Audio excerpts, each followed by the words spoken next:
नमस्कार दोस्तों, किन्सियोलॉजी और बायोमैकेनिक्स की इस मैराथन क्लास में आप सभी का स्वागत है। इसके पहले की मैराथन क्लासेस अगर अभी तक आपने नहीं देखी हैं तो उनकी लिंक आपको ऊपर आई बटन में मिल जाएगी। सभी मैराथन क्लास आपके आने वाले एलटी एग्ज़ाम, यूपी-टीजीटी एग्ज़ाम और बाकी अदर्स एग्ज़ाम्स के लिए भी बहुत इंपॉर्टेंट हैं। इसलिए वीडियोस को अंत तक जरूर देखिए और इनको लाइक और शेयर करना ना भूलिए। स्वागत है आपका आपके अपने channel physical education study hub में। अगर आप हमारे चैनल पर नए हैं तो हमारे चैनल को सब्सक्राइब करें और बेल आइकन क्लिक करना ना भूलें। इसके अलावा आप हमारे सोशल मीडिया लिंक्स पर भी फॉलो कर सकते हैं, जिनकी लिंक आपको नीचे डिस्क्रिप्शन में मिल जाएगी। तो चलिए दोस्तों, वीडियो को शुरू करते हैं। क्वेश्चन नंबर 1, हथेली को आगे या ऊपर की ओर घुमाने को कहते हैं।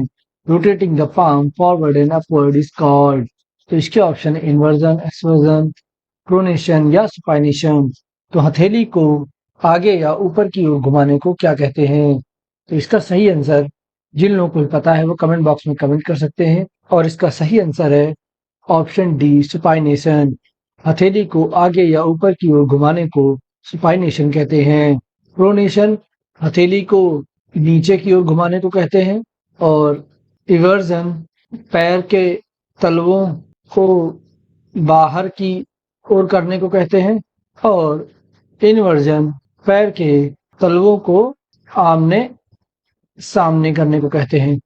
जैसे अगर ये तलवे हैं तो ये हो गया इन्वर्जन और ये हो गया आउटवर्जन। ठीक है, ये बाहर का यानी तलवे का एरिया हो गया, ये इनसाइड और ये आउटसाइड। नेक्स्ट, किन्सियोलॉजी का मूल अर्थ है। The basic meaning of kinesiology is. तो इसके ऑप्शन है गति विज्ञान, मनुष्य की गति विज्ञान, जीवित प्राणियों का गति विज्ञान, खेलों में भागीदारी के दौरान मनुष्यों का गति विज्ञान। तो किन्सियोलॉजी का मूल अर्थ क्या है?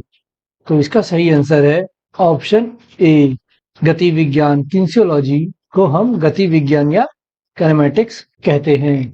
किन्सियोलॉजी जो है वो दो शब्दों से मिलकर बना है, किन्सियो प्लस लॉजी, जिसमें किन्सियो का अर्थ होता है गति और लॉजी का मतलब अर्थ होता है अध्ययन, इसलिए गति का अध्ययन या गति विज्ञान। नेक्स्ट, किसी वस्तु द्वारा तय की गई दूरी निर्भर करती है। The distance travelled by an object depends on. तो इसके ऑप्शन में प्रारंभिक वेग पर, अंतिम वेग पर, गतिवर्धन वेग पर या स्थायी वेग पर। तो किसी भी वस्तु द्वारा तय की गई दूरी किस पर निर्भर करती है? तो इसका सही आंसर है ऑप्शन ए, प्रारंभिक वेग पर। एट इनिशियल वेलोसिटी, किसी वस्तु द्वारा तय की गई दूरी उसके प्रारंभिक वेग यानी इनिशियल वेलोसिटी पर निर्भर करती है। नेक्स्ट, स्थिर ताकत को यह भी कहा जाता है। Static strength is also called. इसके ऑप्शन आइसोमेट्रिक ताकत, आइसोटोनिक ताकत, आइसोकाइनेटिक ताकत या एब्सोल्यूट ताकत। तो स्थिर ताकत को या स्टैटिक स्ट्रेंथ को क्या कहते हैं? तो इसका सही आंसर है ऑप्शन ए, आइसोमेट्रिक ताकत, आइसोमेट्रिक स्ट्रेंथ। स्थिर ताकत को आइसोमेट्रिक स्ट्रेंथ या आइसोमेट्रिक ताकत के नाम से भी जाना जाता है और इसे ही गतिहीन शक्ति भी कहते हैं। नेक्स्ट, गुरुत्वाकर्षण का प्रभाव अधिक होगा जब। The effect of gravity will be greater when. तो इसके ऑप्शन है वस्तु का भार अधिक होगा, वस्तु का आयाम अधिक होगा, वस्तु का भार कम होगा या वस्तु का आयाम कम होगा। तो गुरुत्वाकर्षण का प्रभाव कब अधिक होगा? तो इसका सही आंसर है ऑप्शन ए, वस्तु का भार अधिक होगा। The effect of gravity will be greater when the weight of object will be higher या मोर। तो जब भी किसी वस्तु का भार अधिक होगा तो गुरुत्वाकर्षण का प्रभाव भी अधिक होगा। नेक्स्ट, खेलों में उच्च प्रदर्शन हेतु किस स्तर की व्यग्रता की आवश्यकता होती है?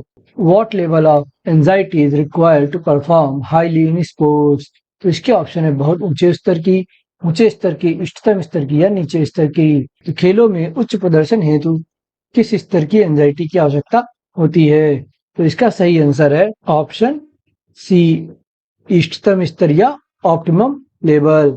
खेलों में उच्च प्रदर्शन हेतु इष्टतम स्तर की व्यग्रता की आवश्यकता होती है। सुपर कंपनसेशन की स्थिति सिर्फ ऑप्टिमल लेवल होने पर ही आती है, इसीलिए खेलों में उच्च प्रदर्शन के लिए व्यग्रता ऑप्टिमम लेवल की होनी चाहिए। नेक्स्ट, हथेली की नीचे की ओर घुमाने को कहते हैं। It is said to rotate the palm downward. तो इसके ऑप्शन है इन्वर्जन, एक्सवर्जन, प्रोनेशन या स्पाइनेशन। तो अभी मैंने पहले ही क्वेश्चन में आपको इन चारों के बारे में बताया, इसका आंसर लगभग सबका सही होगा और इसका सही आंसर है ऑप्शन सी, प्रोनेशन। हथेली को नीचे की ओर घुमाने को प्रोनेशन कहते हैं। नेक्स्ट, संतुलन निर्भर करता है, the balance depends on.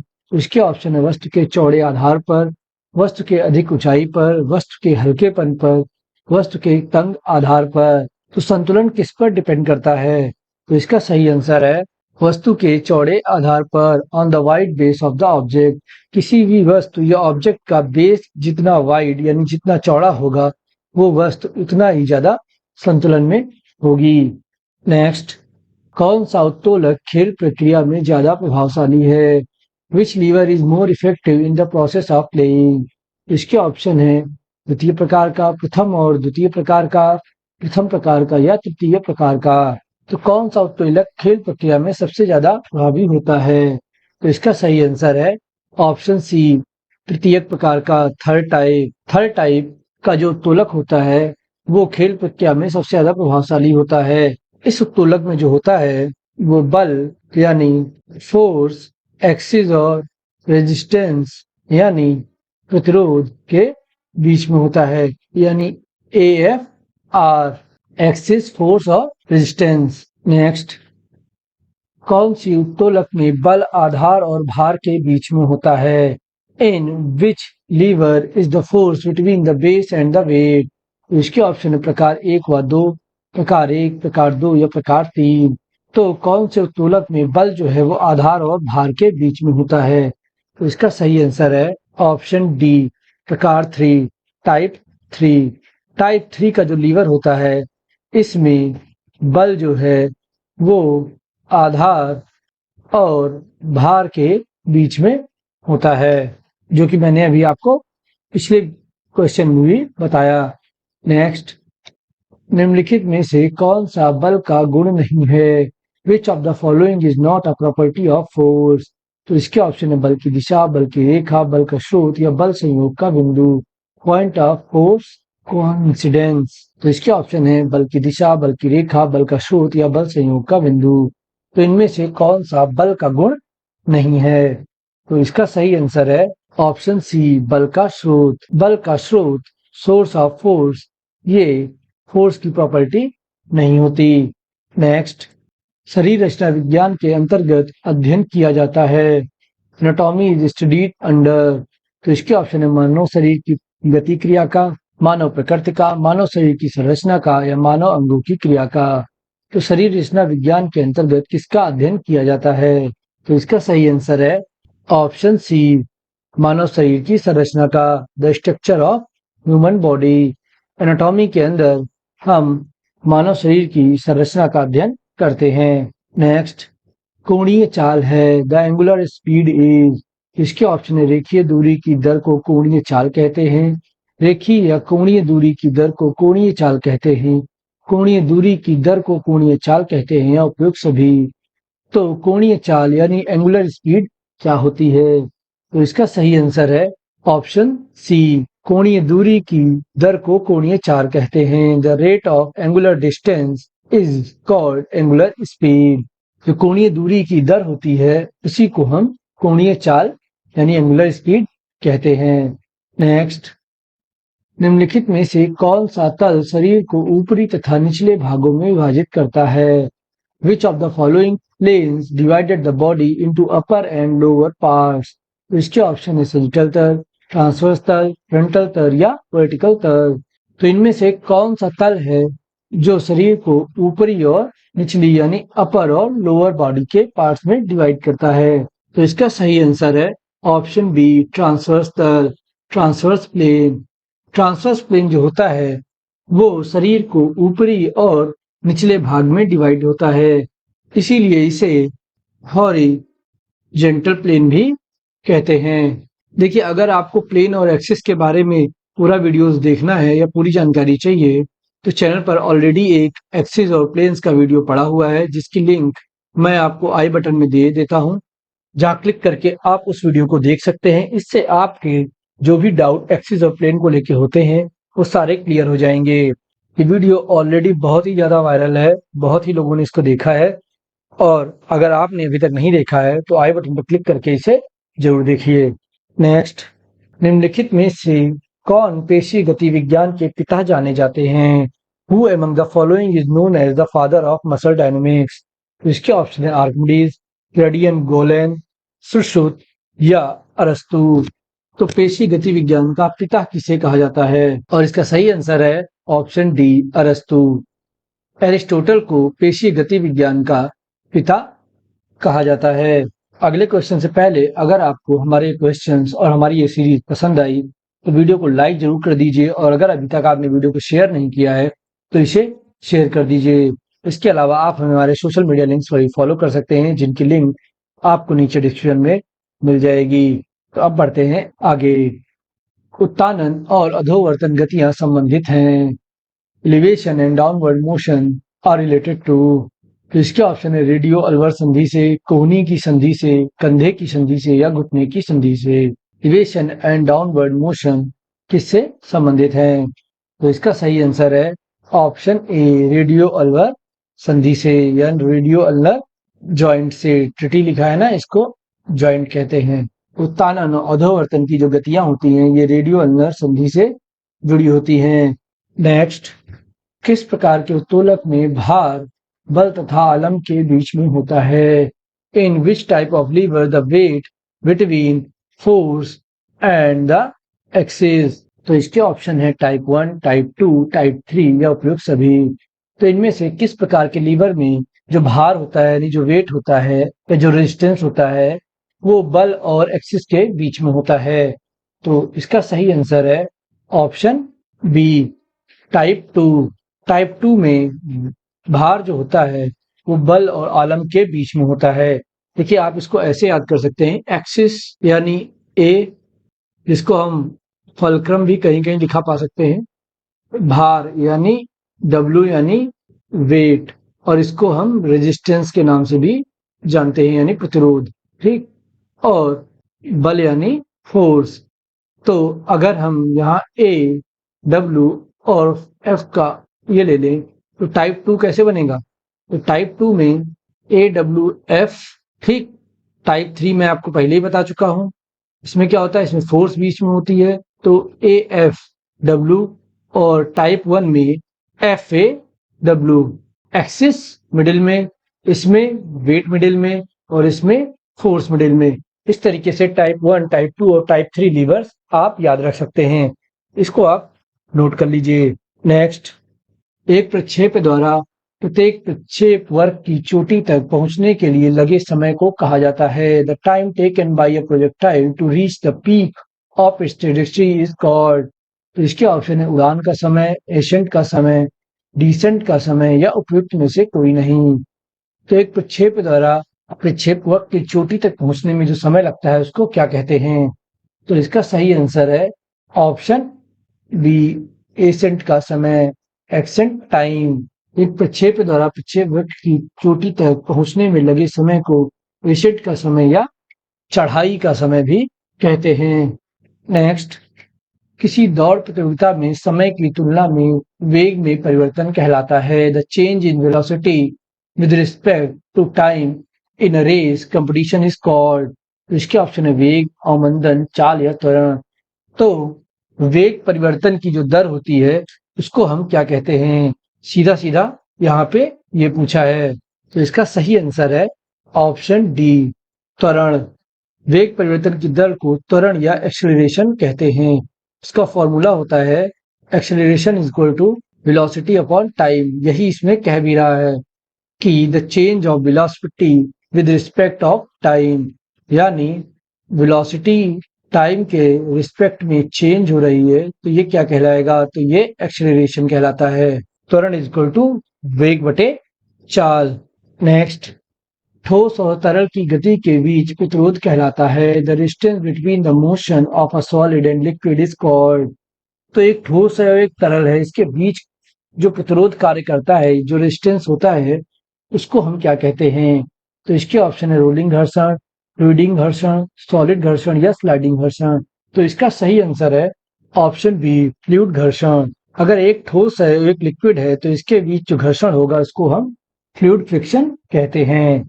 Next, वह बल जो पानी के अंदर किसी वस्तु पर ऊपर का दबाव प्रदान करता है कहलाता है। The force which exert an upward pressure on an object under water is called। तो इसके ऑप्शन है गुरुत्व बल, प्रतिरोधक बल, नोदक बल या उत्प्लावक बल। तो वो बल जो पानी के अंदर किसी वस्तु के ऊपर दबाव प्रदान करता है उसको हम क्या कहते हैं? तो इसका सही आंसर है ऑप्शन डी, उत्प्लावक बल, बायोनेंट फोर्स। उत्प्लावक बल को हम बायोनेंट फोर्स कहते हैं इंग्लिश में। जब कोई वस्तु पानी के अंदर होती है तो उस पे जो दबाव प्रदान करता है वह जो बल होता है वो होता है प्लावक बल, बायोनेंट फोर्स। नेक्स्ट, जब हम हाथ और कलाई के साथ एक सर्कल बनाते हैं तो इस परिघटना को क्या कहा जाता है? When we draw a circle with the hand and wrist, what is phenomena of card? तो इसके ऑप्शन रोटेशन, गोला बनाना, सर्कमडक्शन या चहलकदमी। तो जब हम हाथ और कलाई के साथ एक सर्कल बनाते हैं तो इस घटना को क्या कहते हैं? तो इसका सही आंसर है ऑप्शन सी, सर्कमडक्शन। जब हम हाथ और कलाई के साथ एक सर्कल बनाते हैं तो इसको सर्कमडक्शन कहते हैं। नेक्स्ट, बायोमैकेनिक्स जिसमें बल की कार्रवाई का विश्लेषण शामिल है वह वैध रूप से शाखा है। Biomechanics which involve the analysis of force action in legitimately the branch of. तो इसके ऑप्शन है यांत्रिकी, भौतिकी, मूवमेंट साइंस या किनेसियोलॉजी। तो बायोमैकेनिक्स जिसमें बल की कार्रवाई का विश्लेषण शामिल होता है वह किसकी शाखा है? तो इसका सही आंसर है ऑप्शन बी, भौतिकी। बायोमैकेनिक्स जिसमें बल की कार्रवाई का विश्लेषण शामिल होता है इसको फिजिक्स या फिजिकल साइंस कहते हैं। नेक्स्ट, शॉटपुट में उच्चतम गति निर्धारित करने का सबसे महत्वपूर्ण कारक है। The most important factor in determining the highest speed in a shot put. इसके ऑप्शन है शरीर का वजन, कुल शारीरिक बल, स्थायी ऊंचाई या शारीरिक मात्रा। तो शॉटपुट में उच्चतम गति यानी हाईएस्ट स्पीड प्राप्त करने के लिए सबसे ज्यादा इंपॉर्टेंट क्या है? तो इसका सही आंसर है ऑप्शन बी, कुल शारीरिक बल, टोटल फिजिकल स्ट्रेंथ। शॉटपुट में उच्चतम गति निर्धारित करने के लिए महत्वपूर्ण कारक है कुल शारीरिक बल। बढ़ा हुआ रिलीज वेग, रिलीज का वेग निसंदेह एक वेग की दूरी निर्धारित करने में सबसे महत्वपूर्ण कारक है। यानी रिलीज का वेग जितना ज्यादा होगा शॉटपुट की डिस्टेंस भी उतनी ज्यादा हो सकती है। नेक्स्ट, निम्नलिखित में से भार के कौन से दो प्रमुख घटक हैं? Which of the following are the two main component of weight? तो इसके ऑप्शन है विशिष्टता और मात्रा, तीव्रता और मात्रा, तीव्रता और प्रगति, निरंतरता और स्वास्थ्य लाभ।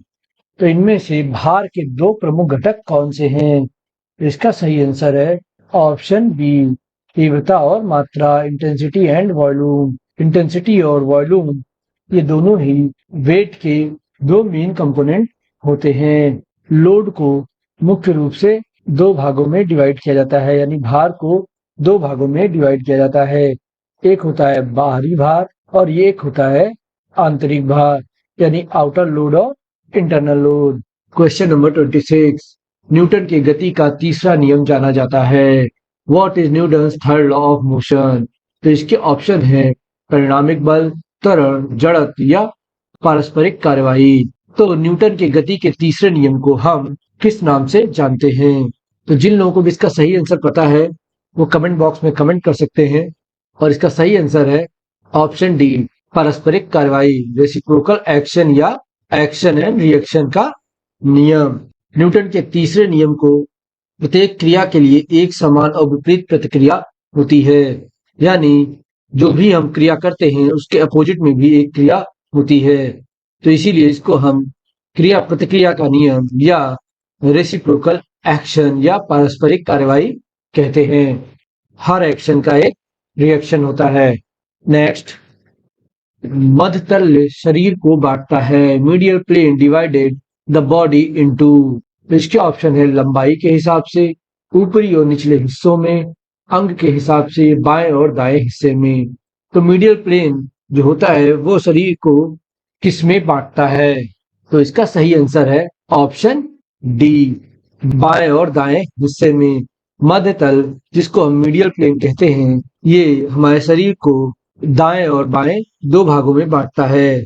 तो मीडियल प्लेन या मध्य तल जो होता है, इसको हम सेजिटल प्लेन या वर्टिकल प्लेन के नाम से जानते हैं। ये बॉडी को दो हिस्सों में बांटता है, और ये दो हिस्से कौन से होते हैं? एक बायां हिस्सा और एक दायां हिस्सा। और अगर आपको एक्सिस और प्लेन में कोई भी कंफ्यूजन है, तो एक्सिस और प्लेन का वीडियो चैनल पर ऑलरेडी अपलोडेड है, बहुत ही वायरल है, जिसकी लिंक मैं आपको ऊपर आई बटन में दे रहा हूं। यहाँ क्लिक करके आप वो वीडियो देख सकते हैं और अपने सारे डाउट्स क्लियर कर सकते हैं, इसलिए उस वीडियो को जरूर देखिए। नेक्स्ट, शरीर यांत्रिकी में निम्नलिखित में से किसे आंतरिक बल के रूप में माना जाता है? Which of the following is considered an internal force in body mechanics? तो इसके ऑप्शन है हवा का दबाव, गुरुत्वीय खिंचाव, संतुलन या मांसपेशीय बल।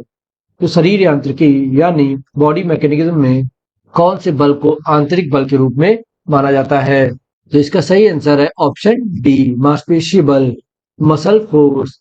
मांसपेशीय बल को शारीरिक यांत्रिकी में आंतरिक बल के रूप में माना जाता है। नेक्स्ट, सभी चलने और दौड़ने की घटनाओं में त्वरण और किसके बीच सीधा संबंध है? In all walking and running event there is a direction relationship between acceleration and what? तो इसके ऑप्शन है दुबला शरीर, शरीर का कोण, लंबा कदम, मजबूत जॉइंट्स। तो जितने भी चलने और दौड़ने की घटनाएं होती हैं, क्रियाएं होती हैं, इसमें त्वरण का संबंध किससे होता है? तो इसका सही आंसर है ऑप्शन बी, शरीर का कोण, बॉडी एंगल। सभी चलने और दौड़ने की घटनाओं में त्वरण और शरीर के कोण के बीच सीधा संबंध होता है। रनिंग की विशेषता उच्च शिखर बलों और लघु संपर्क समयों में होती है, जबकि चलना कम शिखर बलों और लंबे समय तक संपर्क समय की विशेषता है। नेक्स्ट, हाइपर एक्सटेंशन तब होता है जब एक्सटेंशन का कोण के परे होता है। Hyper extension occurs when the angle of extension is beyond. तो एक्सटेंशन आप सबको पता है क्या होता है। तो हाइपर एक्सटेंशन जो होता है वो कितने एंगल डिग्री का होने के बाद उस एक्सटेंशन को हाइपर एक्सटेंशन कहते हैं। तो इसके ऑप्शन है 60 डिग्री, 90 डिग्री, 180 डिग्री या 80 डिग्री। और इसका सही आंसर है ऑप्शन सी, 180 डिग्री। जब एक्सटेंशन का एंगल 180 डिग्री से ज्यादा हो तो उसे हाइपर एक्सटेंशन कहते हैं। जैसे हमारा हाथ, ये जॉइंट है, ऐसे सीधा होता है, लेकिन अगर यही इतना हो जाए तो ये एंगल 180 से ज्यादा हो जाएगा, तो इसे हम हाइपर एक्सटेंशन कहेंगे, और ये 180 डिग्री तक ये एक्सटेंशन कहलाएगा। नेक्स्ट, निम्न में से शरीर का कौन सा प्लेन इसे ऊपरी और निचले हिस्सों में विभाजित करता है? Which of the following planes of the body divides into upper and lower parts? तो इसके ऑप्शन है सेजिटल, ट्रांसवर्स, वर्टिकल या फ्रंटल। तो कौन सा प्लेन शरीर को ऊपरी और निचले दो हिस्सों में डिवाइड करता है? तो इसका सही आंसर है option B, transverse plane. Transverse plane या ट्रांसवर्स तल जो होता है वो शरीर को दो हिस्सों में डिवाइड करता है। ये इस तरीके से होता है। अगर ये आपकी बॉडी है तो ये प्लेन 20 से आपको दो हिस्सों में डिवाइड करेगा। ये हो गया आपका यहाँ से यहाँ तक का ये जो हिस्सा है ये कहलाएगा अपर पार्ट, और ये हिस्सा आपका लोअर पार्ट। 3D में आप और अच्छे से समझेंगे। वीडियो लिंक मैंने ऑलरेडी क्वेश्चन नंबर 28 में आई बटन में ऊपर दी है, जहाँ क्लिक करके आप एक्सिस ऑफ प्लेन का वीडियो देख सकते हैं। वहां आपको बिल्कुल समझ में आ जाएगा कि एक्सिस ऑफ प्लेन्स कैसे हमारी बॉडी को डिवाइड करते हैं। नेक्स्ट, लीन बॉडी मास है। लीन बॉडी मास इज मांसपेशियां, हड्डी और शरीर के अन्य गैर ऊतक ऊतक, शरीर के फैटी ऊतक, शरीर का कुल वजन या उपरोक्त में से कोई नहीं। तो लीन बॉडी मास किसको कहते हैं? तो इसका सही आंसर है ऑप्शन ए, मांसपेशियां, हड्डी और शरीर के अन्य गैर वसा ऊतक। तो मसल्स, हड्डी और बॉडी के वो टिश्यूज जिनमें फैट नहीं होता, इन सब के वेट को हम लीन बॉडी मास कहते हैं। अगर हम एक स्वस्थ मनुष्य की बात करें तो एक स्वस्थ मनुष्य में अगर फैट को हटा दिया जाए तो उसके टोटल वेट का अगर 70% वेट लीन बॉडी मास है तो वो स्वस्थ होगा, यानी 30% फैट। नेक्स्ट, कोहनी संधि द्वारा कौन सी गति नहीं की जा सकती? विच movement can not be done by the elbow joint? तो इसके ऑप्शन है आकुंचन, विस्तारण, घूर्णन या अधोवर्तन। तो कोहनी में जो संधि होती है इससे कौन सा मूवमेंट नहीं हो सकता? तो इसका सही आंसर है ऑप्शन सी, घूर्णन, रोटेशन। कोहनी में जो संधि होती है इससे रोटेशन नहीं हो सकता। नेक्स्ट, लेटरल एपिकॉन्डलाइटिस के रूप में भी जाना जाता है, ऑल्सो नोन एज लेटरल एपिकॉन्डलाइटिस। तो इसके ऑप्शन है पार्श्व, धनुष पैर, टेनिस एल्बो या काइफोसिस। तो किसको हम लेटरल एपिकॉन्डलाइटिस के नाम से जानते हैं? तो इसका सही आंसर है option C, tennis elbow. Tennis elbow जो कि एक इंजरी होती है इसको हम लेटरल एपिकॉन्डलाइटिस के नाम से भी जानते हैं। नेक्स्ट, जब कोई अति प्रेरित खिलाड़ी शारीरिक गतिविधि की मदद से तेजी से अपना वजन कम करने की कोशिश करता है तो इसके परिणाम स्वरूप मांसपेशियों के में कमी आ सकती है। When an overmotivated athlete tries to lose weight rapidly with the help of physical activity, it may result in loss of muscle। तो अगर कोई खिलाड़ी शारीरिक गतिविधि की मदद से तेजी से अपना वेट कम करना चाहता है तो उसकी मांसपेशियों में किसकी कमी हो सकती है? तो इसके ऑप्शन है मजबूती, वित्तीय, लोचलता या द्रव्यमान। और इसका सही आंसर है ऑप्शन डी, द्रव्यमान। अगर कोई खिलाड़ी अति प्रेरित होकर शारीरिक गतिविधि की मदद से अपना वजन कम करने की कोशिश करता है तो इसके परिणाम स्वरूप उसके मांसपेशियों के द्रव्यमान में कमी आ जाती है, यानी उसके मांसपेशियों का जो वजन होता है वो कम हो जाता है।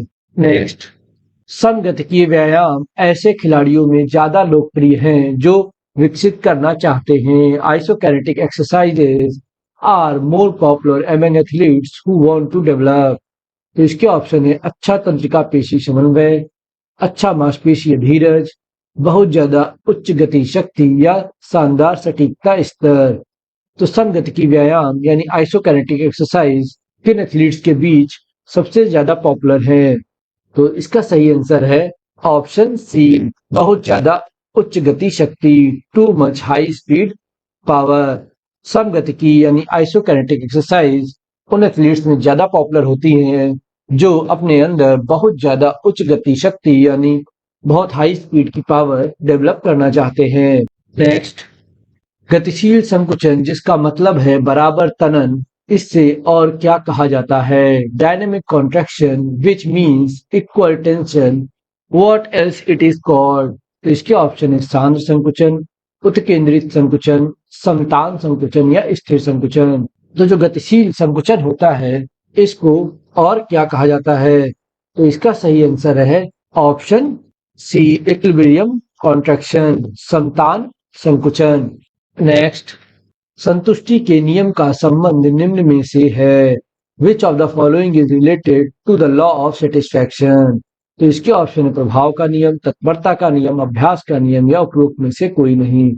तो संतुष्टि का नियम किस नियम के अंतर्गत आता है?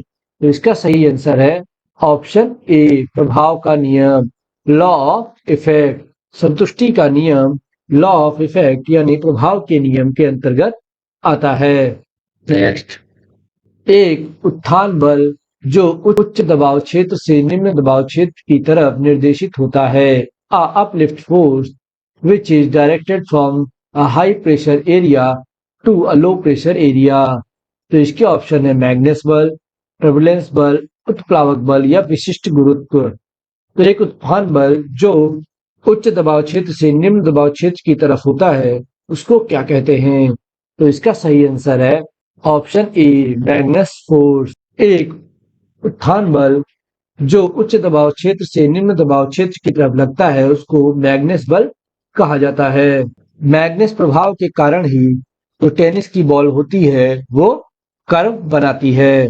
नेक्स्ट, प्रक्षेपित गेंद द्वारा तय किया गया लंबवत मार्ग है। The perpendicular path covered by the projecting ball is. तो इसके ऑप्शन है आरोहण का समय, विस्तार, उच्च सिरा या प्रक्षेप पथ। तो एक प्रक्षेपित गेंद द्वारा लंबवत मार्ग तय किया जाता है वो क्या होता है? तो इसका सही आंसर है ऑप्शन डी, प्रक्षेप पथ या ट्रेजेक्टरी। एक प्रक्षेपित गेंद द्वारा जो भी लंबवत मार्ग तय किया जाता है उसको प्रक्षेप पथ कहते हैं। आगे बढ़ने से पहले अगर आपको हमारे क्वेश्चंस पसंद आ रहे हैं तो वीडियो को लाइक करें और शेयर करें। साथ ही साथ आप हमें हमारे सोशल मीडिया लिंक्स पर भी फॉलो कर सकते हैं। जितने ज़्यादा आपके लाइक, शेयर और जितना अच्छा आपका रिस्पॉन्स होगा, हमें उसी से मोटिवेशन मिलेगा कि हम और अच्छे से आपके लिए वीडियोस ला सकें। तो वीडियोस को लाइक और शेयर जरूर करें। नेक्स्ट, न्यूटन का गति का द्वितीय नियम इस रूप में भी जाना जाता है। Newton second law of motion is also known as. तो इसके ऑप्शन है जड़त्व का नियम, क्रिया प्रतिक्रिया का नियम, संवेग का नियम या इनमें से कोई नहीं। तो आपको बताना है कि न्यूटन का गति का जो द्वितीय नियम है उसको हम किस नाम से जानते हैं। तो इसका सही आंसर है ऑप्शन सी, संवेग का नियम, लॉ ऑफ मोमेंटम। न्यूटन के गति के द्वितीय नियम को हम संवेग का नियम, लॉ ऑफ मोमेंटम या त्वरण का नियम, लॉ ऑफ एक्सेलरेशन के नाम से भी जानते हैं। क्रिया प्रतिक्रिया नियम ये थर्ड लॉ है और जड़त्व का नियम ये फर्स्ट लॉ है। न्यूटन का द्वितीय नियम है न्यूटन सेकंड लॉ इज। तो इसके ऑप्शन है क्रिया प्रतिक्रिया का नियम, जड़त्व का नियम, त्वरण का नियम, दूरी और दिशा का नियम। तो अभी मैंने पिछले ही वीडियो में आपको बताया कि न्यूटन के तीनों नियम कौन कौन से हैं। तो इसका सही आंसर है ऑप्शन सी, त्वरण का नियम। न्यूटन के दूसरे नियम को लॉ ऑफ एक्सेलरेशन के नाम से जानते हैं। F is equal to M A, जहां A एक्सेलरेशन है तो A is equal to F upon M. इसके अलावा जड़त्व का नियम जिसको लॉ ऑफ इनर्शिया कहते हैं, ये न्यूटन का फर्स्ट लॉ है और क्रिया प्रतिक्रिया का नियम ये न्यूटन का थर्ड लॉ है। फर्स्ट लॉ जड़त्व का नियम ये कहता है कि अगर कोई ऑब्जेक्ट स्थिर पोजीशन में या मूवमेंट में है, यानी कोई ऑब्जेक्ट जिस स्थिति में होता है वो तब तक उसी स्थिति में रहेगा जब तक उस पर कोई बाह्य बल ना लगाया जाए। यानी अगर कोई बॉल घूमते हुए जा रही है तो वो बॉल तब तक रोल करती रहेगी जब तक उस पर बाह्य बल लगाकर, फोर्स लगाकर उसको रोका ना जाए। या कोई बॉल अगर रुकी हुई है तो वो तब तक रुकी रहेगी जब तक उस पर कोई फोर्स लगाकर उसको रोल ना कराया जाए। इसके बाद त्वरण का नियम। त्वरण का नियम मैं आपको पहले एक्सप्लेन कर चुका हूं। और थर्ड लॉ क्रिया प्रतिक्रिया का नियम क्या कहता है?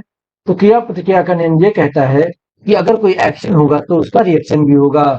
जैसे इसको आप तैराकी से सबसे अच्छे से समझ सकते हैं। जब हम स्विमिंग करते हैं, यानी जब हम तैर रहे होते हैं, तो हम अपने हाथों और पैरों से पानी को हटाते हैं तो पानी हम पर पीछे से दूसरा फोर्स लगाता है। हम पानी को पीछे कर रहे हैं और पानी पीछे से हम पे फोर्स लगा रहा है। इस चीज की वजह से हम तैर पाते हैं आगे की ओर। क्यों? क्योंकि हम पानी को इधर फेंकते हैं और पानी हमको आगे की ओर। तो ये हुई क्रिया और ये हुई प्रतिक्रिया। तो इस तरीके से न्यूटन के तीन लॉ होते हैं और ये तीनों लॉ बहुत इंपॉर्टेंट है। इनको पढ़ लीजिएगा, ये कैसे काम करते हैं। बाकी क्वेश्चंस में मैं आपको समझाता रहूंगा, लेकिन ये तीनों लॉज बहुत इंपॉर्टेंट हैं। नेक्स्ट, वह बिंदु जिस पर सभी के सभी भी तल मिलते हैं कहलाता है the point at which all the planes of the body meet is called. तो इसके ऑप्शन है लंबवत बिंदु, कार्डिनल बिंदु, उपरोक्त दोनों या उपरोक्त में से कोई नहीं। तो वह पॉइंट कौन सा पॉइंट होता है जहां पर तीनों प्लेन मिलते हैं? जैसे कि आपको पता ही है, तीन एक्सिस होते हैं, ठीक? ये क्योंकि ये एक्स, वाई और जेड ये तीन एक्सिस होते हैं, लेकिन जेड वाला दिखा नहीं सकते इसलिए ऐसे दिखाया जाता है 3D में। ये 2D है विंडो इसलिए ऐसे दिखा रहा हूं मैं। और ऐसे ही तीन प्लेन्स होते हैं। तो ये जहां पर तीनों मिलते हैं उस पॉइंट को कहा किया जाता है। यानी वो जो प्लेन्स जो होते हैं, जैसे ट्रांसवर्स प्लेन हो गया, सेस्टर प्लेन हो गया और एक वर्टिकल प्लेन हो गया, तो ये तीनों प्लेन्स जहां पर एक दूसरे को कट करते हैं उस पॉइंट को क्या कहा जाता है? तो इसे हम कहते हैं कार्डिनल बिंदु। ऑप्शन 20 का सही आंसर होगा। जहां पर तीनों प्लेन मिलते हैं उसे कार्डिनल बिंदु कहते हैं। यही हमारी बॉडी का सीजी पॉइंट यानी सेंट्रल ग्रेविटेशनल फोर्स का पॉइंट होता है, जिसको हम केंद्रीय गुरुत्वाकर्षण बिंदु कहते हैं। देखिए, मैंने आपको पिछले वीडियो में बताया था, इस वीडियो में बता रहा हूं। एक्सिस और प्लेन का वीडियो ऑलरेडी चैनल पर पड़ा हुआ है, इसे देख लीजिए। ये आपके किनेसियोलॉजी और बायोमैकेनिक्स के लिए बहुत इंपॉर्टेंट है। आप एक्सिस और प्लेन्स को जब तक समझ नहीं पाएंगे तब तक आप बॉडी के बहुत सारे मूवमेंट्स को सही से नहीं समझ पाएंगे। इसीलिए उस वीडियो को जरूर देखिए, वहां आपको 3D में समझ में आ जाएगा कि चीजें कैसे वर्क कर रही हैं। वीडियो मैंने ऑलरेडी आई बटन में दे रखा है। क्वेश्चन नंबर 28 में ही मैंने बोला था। अगर आपको यहाँ नहीं शो हो रहा है तो क्वेश्चन नंबर 28 पे जाइए और उसके एंडिंग में आई बटन पे वो फ्लैश होने लगेगा। इसके अलावा भी नीचे डिस्क्रिप्शन में भी आपको एक्सिस ऑफ प्लेन का वीडियो मिल जाएगा। यहाँ क्लिक करके आप वो वीडियो देख लीजिए ताकि एक्सिस ऑफ प्लेन से रिलेटेड जितने भी क्वेश्चंस हैं वो आपको एक साथ समझ में आ सकें। नेक्स्ट, कार्बोहाइड्रेट भरण निम्न में से प्रभावशाली है। Carbohydrate filling is effective among the following. तो इसके ऑप्शन है लंबी अवधि की क्रिया, छोटी अवधि की क्रिया, ए और बी दोनों, इनमें से कोई नहीं। तो कार्बोहाइड्रेट भरण निम्न में से किसके लिए प्रभावशाली होता है? इसका आंसर है ऑप्शन ए लंबी अवधि की क्रिया, long term action. Carbohydrate loading जो होती है वो लॉन्ग टर्म की जो क्रियाएं होती हैं इसके लिए बहुत ही आवश्यक होता है और प्रभावशाली भी। नेक्स्ट, शारीरिक क्रिया आधारभूत रूप से एक है। The physical function is basically ah. तो इसके ऑप्शन है सामाजिक गुण, मानसिक प्रवृत्ति, जैविक आवश्यकता, दार्शनिक संकल्पना। तो शारीरिक क्रिया आधारभूत रूप से क्या है? तो इसका सही आंसर है ऑप्शन सी, जैविक आवश्यकता, बायोलॉजिकल रिक्वायरमेंट्स। शारीरिक क्रिया आधारभूत रूप से एक बायोलॉजिकल रिक्वायरमेंट या नेसेसिटी है, यानी ये हमारी जैविक आवश्यकता है। शारीरिक क्रिया के स्तर में सुधार के लिए सफल प्रयास और आदत गतिविधि के निर्धारकों की सटीक समझ पर आधारित होती है। नेक्स्ट, बॉल और सॉकेट प्रकार का जोड़ है। The ball and socket type of joint is. तो इसके ऑप्शन है अचल, एक धुरीय, द्विध्रुवीय या त्रिध्रुवीय।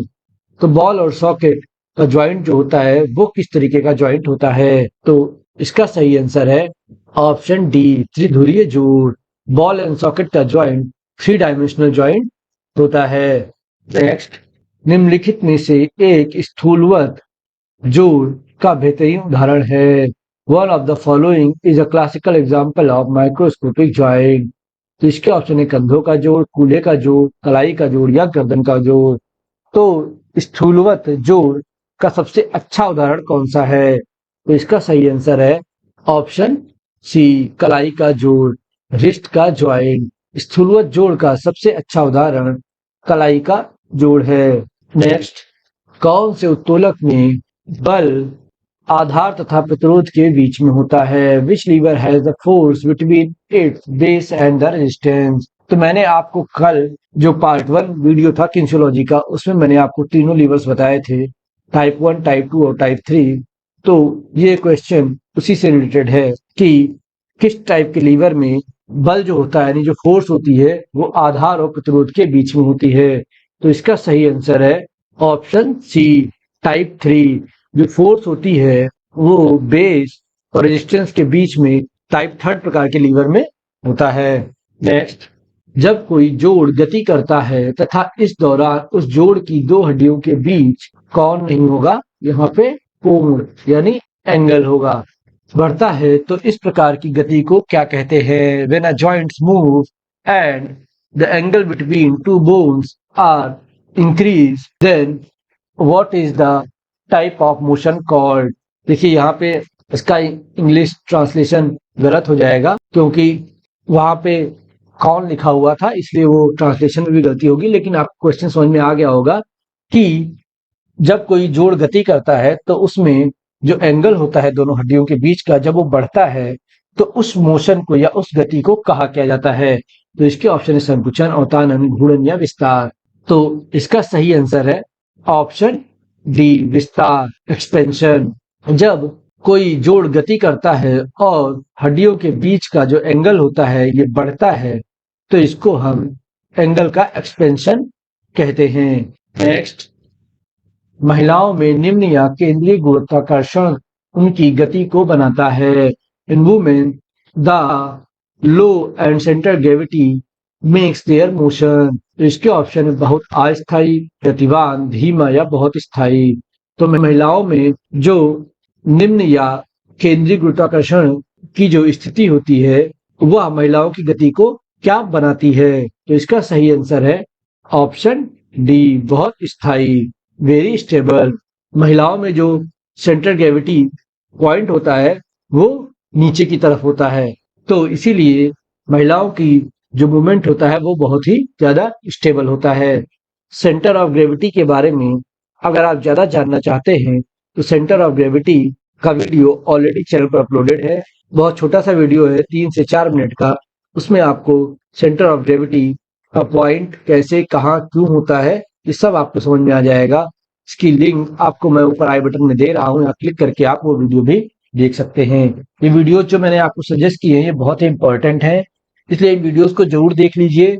बहुत बड़े वीडियोस नहीं है। एक्सेस ऑफ प्लेन का वीडियो शायद 8 या 10 मिनट का है और सेंटर ऑफ ग्रेविटी का वीडियो 3 से 4 मिनट का है। इतने में आपको ये दोनों टॉपिक पूरे क्लियर हो जाएंगे और उसके बाद आपसे इन टॉपिक से रिलेटेड क्वेश्चंस गलत नहीं होंगे, ये आप वीडियो देखकर जान जाएंगे। तो इसलिए इन दोनों वीडियोस को देख लीजिए। इन दोनों की लिंक आई बटन के साथ साथ मैं आपको नीचे डिस्क्रिप्शन में भी प्रोवाइड कर रहा हूँ, वहां से भी आप ये दोनों वीडियोस देख सकते हैं। अगले क्वेश्चन से पहले अगर अभी तक आपने हमारे वीडियो को लाइक और शेयर नहीं किया है तो वीडियो को लाइक और शेयर कर दीजिए और कमेंट कर हमें जरूर बताइए कि आपको हमारा वीडियो कैसा लगा। इसके अलावा आप हमारे सोशल मीडिया लिंक्स के जरूर भी हमसे जुड़ सकते हैं। तो जब बढ़ते हैं आगे, क्वेश्चन नंबर 51, जोड़ों के अध्ययन को क्या पुकारते हैं? What is the study of joints called? तो इसके ऑप्शन है फिजियोलॉजी, जीव विज्ञान, मानव विधि या संधि विज्ञान। तो जोड़ों के अध्ययन को क्या कहते हैं? तो जिन लोगों को भी इसका सही आंसर पता है वो कमेंट बॉक्स में कमेंट कर सकते हैं। इसका सही आंसर है ऑप्शन डी, संधि विज्ञान। जोड़ों के अध्ययन को संधि विज्ञान या ऑर्थोलॉजी कहते हैं। नेक्स्ट, एफपीएस में बल का मात्रक क्या है? What is the unit of force in FPS? तो एफपीएस में बल का मात्रक क्या होता है? तो इसके ऑप्शन है पाउंडल, पाउंड, न्यूटन या डाइन। तो इसका सही आंसर है ऑप्शन ए, पाउंडल। एफपीएस यूनिट में फोर्स की यूनिट पाउंडल होती है। न्यूटन एसआई यूनिट होती है। सीजीएस में हम फोर्स को डाइन में मापते हैं, सीजीएस यूनिट में, और एसआई यूनिट में हम न्यूटन से, और एफपीएस में हम फोर्स को पाउंडल की यूनिट में मापते हैं। नेक्स्ट, गति विज्ञान यानी काइंसियोलॉजी के जनक हैं।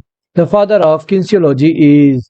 तो इसके ऑप्शन है अरस्तु, थॉर्नडाइक, गैलेन या हेनरी। तो किन्सियोलॉजी के जनक कौन हैं?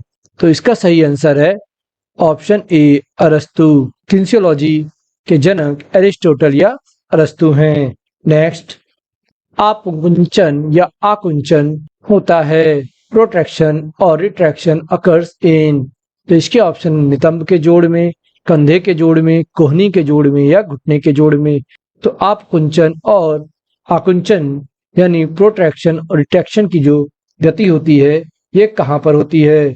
तो इसका सही आंसर है ऑप्शन बी, कंधे के जोड़ में, शोल्डर जॉइंट। जो आकुंचन होती है यानी प्रोटेक्शन होती है ये सामने की ओर की गति होती है, जैसे कंधों का ऊपर उठना, ठीक। और रिट्रैक्शन ये पीछे की ओर गति होती है, जैसे कंधे का नीचे करना। नेक्स्ट, निम्नलिखित में से कौन सी बॉल एंड सॉकेट संधि है? Which of the following is a ball and socket junction या जॉइंट? तो इसके ऑप्शन है कोहनी की संधि, कंधे की संधि, कलाई की संधि या घुटने की संधि। तो बॉल एंड सॉकेट जॉइंट कहाँ पे होता है? तो इसका सही आंसर है ऑप्शन बी, कंधे की संधि। शोल्डर का joint ball and socket joint होता है। एल्बो में हिंज जॉइंट होता है। रिस्ट में यानी कलाई में ग्लाइडिंग जॉइंट होता है और नी में भी हिंज जॉइंट होता है। नेक्स्ट, हैमस्ट्रिंग कर्ल किस लीवर का उदाहरण है? Hamstring curl is an example of which lever? तो इसके ऑप्शन है टाइप ए, टाइप 2, टाइप 3 या उपरोक्त सभी। तो हैमस्ट्रिंग कर्ल की जो एक्सरसाइज होती है वो किस लीवर का उदाहरण है? तो इसका सही आंसर है option C, type 3। Hamstring curl type 3 lever का उदाहरण होता है। टाइप 3 लीवर में क्या होता है? जो फोर्स होती है वो लोड और एक्सिस के बीच में होती है। नेक्स्ट, कुश्ती में विरोधी को ऊपर उठाना न्यूटन के किस गति नियम का उदाहरण है? Raising the opponent in wrestling is an example of which of the Newton's law of motion? तो इसके ऑप्शन है जड़ता का नियम, त्वरण का नियम, प्रतिक्रिया का नियम या उपयुक्त में से कोई नहीं। तो कुश्ती में विरोधी को ऊपर उठाना न्यूटन के किस गति के नियम के अंतर्गत आता है?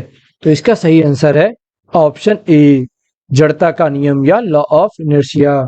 न्यूटन के नियम के अनुसार कुश्ती में विरोधी को ऊपर उठाना न्यूटन के पहले नियम जड़त्व के नियम के अंतर्गत आता है, जिसमें किसी वस्तु को विरामावस्था में रहने पर तब तक विराम अवस्था में रह सकती है जब तक उस पर कोई बाह्य बल न लगाया जाए।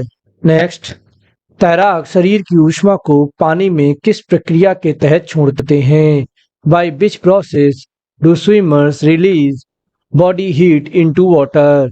तो इसके ऑप्शन है वाष्पीकरण, संवहन, चालन या विकिरण। जो तैराक जब तैराकी करते हैं तो वो शरीर की ऊष्मा को पानी में किस प्रक्रिया के तहत छोड़ते हैं, उस प्रक्रिया को क्या कहते हैं? तो इसका आंसर है ऑप्शन सी, चालन, कंडक्शन। तैराक शरीर की ऊष्मा को पानी में चालन की क्रिया के तहत छोड़ते हैं, जिसको हम इंग्लिश में कंडक्शन कहते हैं। नेक्स्ट, संधि के साइनोवियल नामक तरल पदार्थ वाले स्थान के पास सूजन आ जाए तो उसे क्या कहते हैं? What is the name given into there is swelling near the place of fluid called synovial of the joint? तो इसके ऑप्शन है स्प्रेन, स्ट्रेन, क्रैम्प या साइनोवाइटिस। तो संधि के साइनोवियल नामक तरल पदार्थ वाले स्थान पर अगर सूजन आ जाए तो वो क्या कहलाता है? यानी जहां पे साइनोवियल फ्लूइड होता है अगर वहां पे सूजन आ जाए तो उसको क्या कहते हैं? तो इसका सही आंसर है ऑप्शन डी, साइनोवाइटिस। जब साइनोवियल फ्लूइड वाले स्थान पर सूजन आ जाती है तो उसे साइनोवाइटिस कहते हैं। ये अधिकतर घुटने और कोहनी में होता है।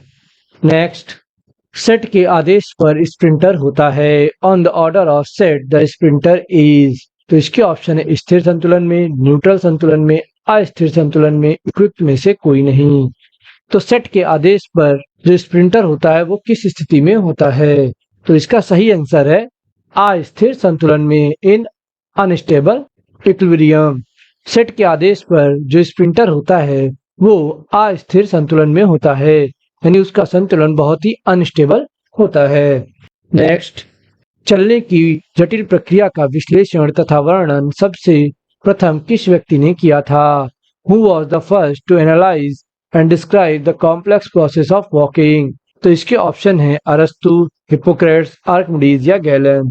तो जो चलने की हमारी जटिल प्रक्रिया है इसका विश्लेषण सबसे पहले किसने किया था? तो इसका सही आंसर है ऑप्शन ए, अरस्तु। प्राचीन ग्रीस के महान वैज्ञानिक अरस्तु को पेशीय विज्ञान का जनक कहा जाता है। इन्होंने ही चलने की जटिल प्रक्रिया का विश्लेषण व वर्णन सबसे पहले किया था। तो इसका सही आंसर हो जाएगा ऑप्शन ए, अरस्तु और एरिस्टोटल। नेक्स्ट, निम्नलिखित में से किस प्रक्रिया के दौरान संधि कोण में कमी आती है? During which of the following process the joint angle decrease? तो इसके ऑप्शन है फ्लेक्शन, एक्सटेंशन, एबडक्शन या रोटेशन। तो किस मोशन में संधि कोण में कमी आती है? तो इसका सही आंसर है ऑप्शन ए, फ्लेक्शन। फ्लेक्शन की गति में जो जॉइंट एंगल होता है वो डिक्रीज होता है। नेक्स्ट, कौशल प्रक्रियाओं में गति का मूलाधार है। The basic of speed in skill process is. तो इसके ऑप्शन है पुनरावृत्ति, गति प्रशिक्षण, अस्थापित सहज क्रियाओं का संस्थापन या ऊष्मीकरण। तो कौशल प्रक्रियाओं में गति का मूलाधार क्या है? तो इसका सही आंसर है ऑप्शन सी, अस्थापित सहज क्रियाओं का संस्थापन, installation of stabilize spontaneous actions. कौशल प्रक्रियाओं में गति का मूलाधार ऑप्शन सी है। नेक्स्ट, लॉन्ग नोज परीक्षण होता है। Long nose test is done for. तो इसके ऑप्शन है भिन्नता योग्यता हेतु, युग्म योग्यता हेतु, संतुलन योग्यता हेतु या प्रतिक्रिया योग्यता हेतु। तो लॉन्ग नोज परीक्षण जो है वो किस लिए होता है? तो इसका सही आंसर है ऑप्शन सी, संतुलन योग्यता हेतु, for balance ability. Long nose परीक्षण संतुलन योग्यता हेतु होता है। नेक्स्ट, जोड़ तथा पेशियों में स्थित रिसेप्टरों को कहा जाता है। The receptor located in joint and muscles और कॉर्ड। तो इसके ऑप्शन है बाह्यग्राहक, अंतःग्राहक, प्रोपियोरिसेप्टर्स, दूर रिसेप्टर्स। तो इसका सही आंसर है ऑप्शन सी, प्रोपियोरिसेप्टर्स। जोड़ और पेशियों में स्थित रिसेप्टर्स को प्रोपियोरिसेप्टर्स कहा जाता है। नेक्स्ट, जैव ऊर्जा का रूप नहीं होता। Bio energy is not a form of. तो इसके ऑप्शन है आणविक, ऑक्सीजन, रासायनिक या प्रकाशीय। तो जैव ऊर्जा यानी जो बायो एनर्जी होती है वो किसका रूप नहीं होती। तो इसका सही आंसर है ऑप्शन बी, ऑक्सीजन। ऑक्सीजन का उपयोग जैव ऊर्जा के रूप में नहीं किया जाता, इसीलिए इसका ऑप्शन बी सही होगा। नेक्स्ट, स्क्वाट अवस्था में रोके रखने के दौरान किस प्रकार का पेशीय संकुचन होता है। What type of muscle contraction occurs while holding the squat position? तो इसके ऑप्शन है आइसोकाइनेटिक, आइसोटोनिक, आइसोमेट्रिक या दोनों ए और बी। अगर हम स्क्वाट की पोजीशन को रोके रखते हैं तो उसे या उस अवस्था को हम कौन से कॉन्ट्रैक्शन यानी कौन से पेशी संकुचन के रूप में जानते हैं। तो इसका सही आंसर है ऑप्शन सी, आइसोमेट्रिक। अगर हम स्क्वाट अवस्था में खुद को रोके रखते हैं तो वो स्थिर संकुचन होगा, जिसे हम आइसोमेट्रिक संकुचन कहेंगे। क्यों? क्योंकि स्क्वाट पोजीशन में अगर हम खुद को होल्ड करेंगे तो हमारी मसल्स की लेंथ ना तो बढ़ेगी और ना तो घटेगी, यानी लंबाई में कोई परिवर्तन नहीं होगा। तो इसको हम स्थिर संकुचन या आइसोमेट्रिक कॉन्ट्रैक्शन कहते हैं। अगर आपको मसल कॉन्ट्रैक्शन के बारे में और अधिक जानकारी चाहिए तो ऊपर आई बटन में मैंने एक वीडियो की लिंक दी है, जिसको देखने के बाद आपको मसल कॉन्ट्रैक्शन से रिलेटेड कोई भी प्रॉब्लम नहीं होगी और सारे डाउट आपके क्लियर भी हो जाएंगे। तो आई बटन में क्लिक करके आप उस वीडियो को जरूर देखें। नेक्स्ट, यदि कोई खिलाड़ी चलता है तो चलते समय हाथों और पैरों में होने वाली क्रिया में कौन सी गति होती है। If a player walks, what is the movement of hands and feet while walking. तो इसके ऑप्शन है कोणीय गति, आवर्तन गति, प्रक्षेप गति या तुलनीय गति। तो जब कोई खिलाड़ी चलता है तो चलते समय हाथों और पैरों के बीच में कौन सी गति होती है। तो इस क्वेश्चन के आंसर से पहले अगर अभी तक आपने हमारे वीडियो को लाइक नहीं किया है और आपको हमारे ये क्वेश्चंस पसंद आ रहे हैं तो वीडियो को लाइक कर दें और वीडियो को अपने दोस्तों के साथ शेयर कर दें। इसके अलावा आप हमारे साथ हमारे सोशल मीडिया लिंक्स पर भी जुड़ सकते हैं, जिनकी लिंक आपको नीचे डिस्क्रिप्शन में मिल जाएगी। तो इसका सही आंसर है ऑप्शन ए, कोणीय गति, एंगुलर मोमेंट। चलना एक नियमित आवृत्ति से गिरने की प्रक्रिया है। इस दौरान व्यक्ति अपने को उठाए रखकर बार बार संतुलन प्राप्त करता है। सामान्य ढंग से चलना तथा किसी प्रतिस्पर्धा में चलना दोनों बहुत असामान्यता होती है। खिलाड़ी जब चलता है तो चलते समय हाथों और पैरों के बीच में होने वाली क्रिया को कोणीय गति कहते हैं। नेक्स्ट, निम्नलिखित में से कौन द्वितीय प्रकार के लीवर का उदाहरण है। Which of the following is an example of second type of lever. तो इसके ऑप्शन है B, sit status, pushup, situps या इनमें से कोई नहीं। तो इनमें से कौन सा सेकेंड टाइप के लीवर का उदाहरण है। सेकेंड टाइप के लीवर के बारे में मैंने आपको पहले ही बता रखा है। तीनों ही लीवर्स के बारे में मैंने आपको ऑलरेडी बता रखा है। 3 टाइप के लीवर होते हैं जिनके बारे में मैंने आपको पहले भी वीडियो में एक्सप्लेन कर दिया था। तो अगर आपने अभी तक वो नहीं देखा है तो किनेसियोलॉजी और बायोमैकेनिक्स का पार्ट 1 देख लीजिए, उसमें तीनों लीवर्स को एक्सप्लेन किया गया है। और इस क्वेश्चन का सही आंसर है option B, pushup. Pushup second type के लीवर का उदाहरण है। वी सिटअप जो होता है वो फर्स्ट टाइप का लीवर होता है और सिटअप्स थर्ड टाइप का लीवर होता है, लेकिन पुशअप जो है वो सेकेंड टाइप का लीवर है, इसीलिए इसके आंसर ऑप्शन बी सही होगा, पुशअप। नेक्स्ट, कौन सा प्रोजेक्टाइल प्रक्षेप का उदाहरण है। Which is an example of projectile. तो इसके ऑप्शन है लंबी कूद में दौड़ना, जमीन पर पुश की हुई गेंद को रोकना, हवा में फेंकी हुई गेंद, कबड्डी में आक्रमण करना। तो कौन सा प्रोजेक्टाइल प्रक्षेप का उदाहरण है। तो इसका सही आंसर है ऑप्शन सी, हवा में फेंकी हुई गेंद, ball thrown in the air. जब हम बॉल को पकड़कर हवा में फेंकते हैं तो ये प्रोजेक्टाइल का सबसे अच्छा उदाहरण है। नेक्स्ट, निम्नलिखित में से कौन ग्लाइडिंग जॉइंट का उदाहरण है। Which of the following is an example of gliding joint. तो इसके ऑप्शन है गर्दन का जॉइंट, कार्पल्स एवं टार्सल्स का जॉइंट, एल्बो जॉइंट या हिप जॉइंट। तो इनमें से कौन सा ग्लाइडिंग जॉइंट का उदाहरण है। तो इसका सही आंसर है ऑप्शन बी, कार्पल और टार्सल्स का जॉइंट। कार्पल और टार्सल्स का जॉइंट ग्लाइडिंग जॉइंट होता है। इस जॉइंट में हड्डियां एक दूसरी हड्डी के ऊपर ग्लाइड करती हैं, इसीलिए इसको ग्लाइडिंग जॉइंट कहते हैं। जो हमारे रिस्ट में भी पाया जाता है, क्योंकि रिस्ट में कार्पल्स बोन्स होती हैं। नेक्स्ट, धावक ट्रैक में दौड़ते समय मोड़ पर बाईं ओर क्यों झुकता है? Why does the runner bend to the left while running in the track? तो इसके ऑप्शन है अपकेंद्रीय बल के कारण, गुरुत्वाकर्षण के कारण, संतुलन एवं बल के कारण, अपकेंद्रीय बल के कारण। तो जब धावक यानी रनर रनिंग कर रहा होता है तो वो ट्रैक पर जब मोड़ आता है यानी जो कर्व होता है उसमें वो लेफ्ट साइड में यानी बाईं ओर झुककर क्यों दौड़ता है? तो इसका सही आंसर है ऑप्शन ए अभिकेंद्रीय बल के कारण, सेंट्रीपिटल फोर्स के कारण।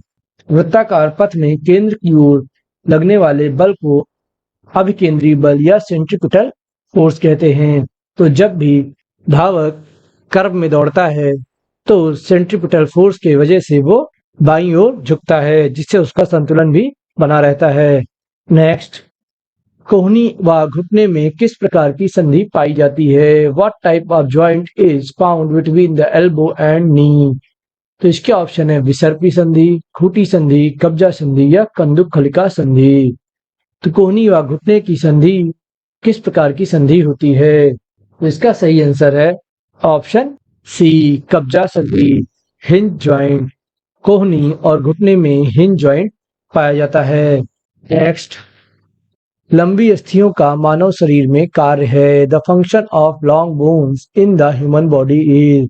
तो इसके ऑप्शन है ताकत देने का, सहारा देने का, उत्तोलक की तरह कार्य करने में या मांसपेशीय जोड़ों को आधार देने में। तो लंबी अस्थियों का मानव शरीर में क्या कार्य होता है? तो इसका सही आंसर है ऑप्शन सी उत्तोलक की तरह कार्य करने में, एक्टिंग लाइक अ लीवर। जो हमारे शरीर में लंबी हड्डियां होती हैं वो उत्तोलक की तरह कार्य करती हैं। नेक्स्ट, किस संधि में अस्थि को 360 डिग्री में घुमाया जा सकता है? In which joint can the bone be rotated 360 degrees? तो इसके ऑप्शन है कंदुकखलिका संधि, कब्जा संधि, खूंटी संधि या पर्याण संधि। तो इनमें से कौन सी संधि में हम अस्थि को 360 डिग्री घुमा सकते हैं? तो इसका सही आंसर है ऑप्शन ए कंदुकखलिका संधि।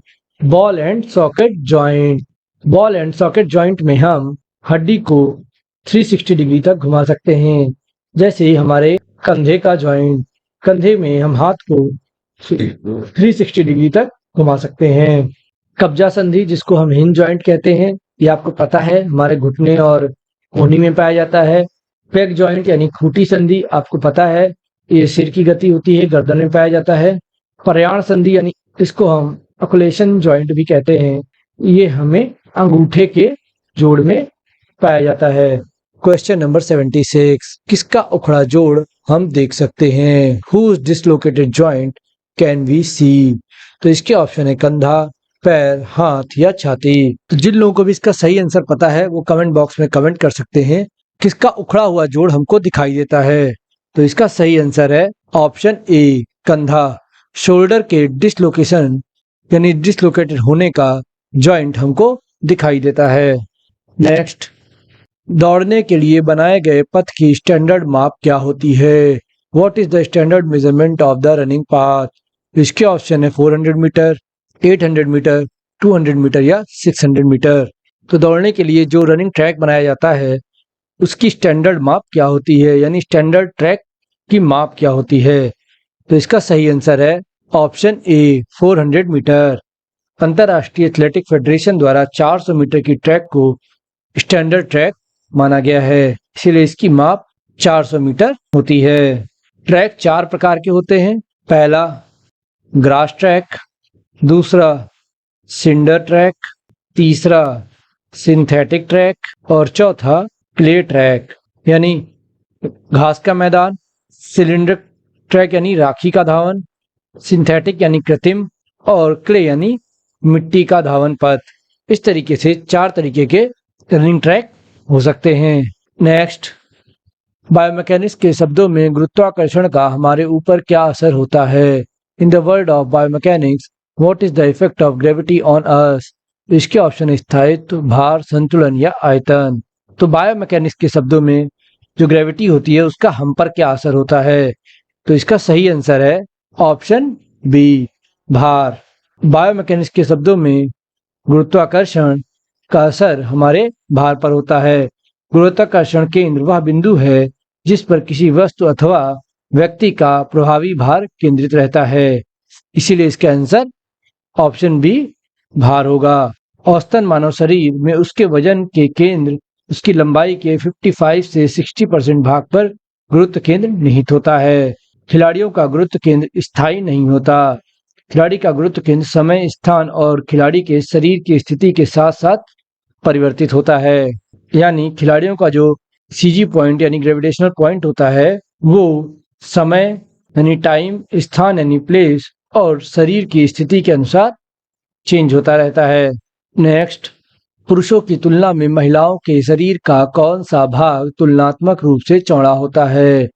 Which part of the body of women is comparatively wider than that of a man? तो इसके ऑप्शन है वक्ष, कंधा, कमर या पेल्विक। तो इसका सही आंसर लगभग सभी को पता होगा। इसका सही आंसर है ऑप्शन डी, पेल्विक। पुरुषों की श्रोणि की हड्डियों की अपेक्षा महिलाओं की पेल्विक बोन्स ज्यादा हल्की, गहरी और अधिक गोलादार रचना वाली होती हैं और इसके अलावा ये अधिक स्थान भी लेती हैं, जिसकी वजह से जो महिलाओं का वेस्ट एरिया होता है वो चौड़ा होता है। इसीलिए इसका आंसर होगा पेल्विक। कुछ लोग ऑप्शन सी कमर भी बताएंगे, लेकिन यहाँ स्पेसिफिक बात हो रही है। तो कमर की चौड़ाई पेल्विक की वजह से होती है, क्योंकि पेल्विक बोन जो होती हैं वो हल्की, गहरी और अधिक गोलाकार रचना की होती हैं स्त्रियों की श्रोणि में, और अधिक स्थान भी लेती हैं यानी चौड़ी भी होती हैं। इसीलिए वेस्ट चौड़ा होता है। इसलिए इसका ऑप्शन डी सही होगा। नेक्स्ट, इनमें से किस व्यायाम के दौरान मांसपेशियों में संकुचन नहीं होता है? Which of the following exercise does not cause contraction in the muscles? तो इसके ऑप्शन है आइसोटोनिक व्यायाम, विस्फोटक व्यायाम, आइसोमेट्रिक व्यायाम, आइसोकाइनेटिक व्यायाम। तो इनमें से कौन से व्यायाम में मांसपेशियों का संकुचन नहीं होता? तो इसका सही आंसर है ऑप्शन सी, आइसोमेट्रिक व्यायाम। आइसोमेट्रिक व्यायाम में मांसपेशियों की लंबाई या चौड़ाई में कोई भी परिवर्तन नहीं होता है, खास करके लंबाई में। इसीलिए आइसोमेट्रिक व्यायाम में मांसपेशियों में संकुचन नहीं होता। नेक्स्ट, प्लैंटर फ्लेक्शन गतिविधि केवल होती है। प्लैंटर फ्लेक्शन एक्टिविटी ओनली अकर्स। तो इसके ऑप्शन है कूल्हों में, घुटने में, कलाई में या टखने में। तो प्लैंटर फ्लेक्शन का जो मूवमेंट होता है वो कहाँ पे होता है? तो इसका सही आंसर है ऑप्शन डी, टखना यानी एंकल में। प्लैंटर फ्लेक्शन की जो गति होती है वो एड़ी के नीचे की ओर के आंकुचन को कहते हैं, इसलिए ये केवल टखने में होती है। नेक्स्ट, जंपिंग जैक में हाथ को बगल में उठाना इसमें एक उदाहरण है। Raising the arm to the side in jumping jack is an example of this. तो इसके ऑप्शन है घूर्णन, चक्रीय घूर्णन, एबडक्शन या मुड़ना। तो जंपिंग जैक में हाथों को बगल से उठाने को हम क्या कहते हैं? तो इसका सही आंसर है ऑप्शन सी, एबडक्शन। हाथ को बगल से ऊपर की ओर उठाने को एबडक्शन का मूवमेंट कहा जाता है, और नीचे की तरफ लाने को कहते हैं हम एडक्शन। तो इसका आंसर ऑप्शन सी सही होगा। नेक्स्ट, मांसपेशी संकुचन का स्लाइडिंग फिलामेंट सिद्धांत किसके द्वारा प्रतिपादित किया गया था? The sliding filament theory of muscle contraction was propound by. तो इसके ऑप्शन है पाइथागोरस, डार्विन, न्यूटन या हक्सले। तो आपको बताना है जो स्लाइडिंग फिलामेंट थ्योरी है वो किसने दी थी। आपने पढ़ी भी होगी स्लाइडिंग फिलामेंट थ्योरी। तो इसका सही आंसर है ऑप्शन डी, हक्सले। हक्सले ने स्लाइडिंग फिलामेंट थ्योरी का प्रतिपादन किया था। नेक्स्ट, निम्नलिखित में से कौन सा जोड़ा अलग है? Which of the following pair is different. तो इसके ऑप्शन है नभ्यता और विस्तार, अपावर्तन और अभिवर्तन, अस्थि और उपास्थि, विवाद प्रिय और विवाद विरोधी। देखिए, पहले ये क्वेश्चन कुछ और था, उसमें लिखा हुआ था कि कौन सा जोड़ा सही है। तो अगर देखा जाए तो ये सारे ही जोड़े सही हैं।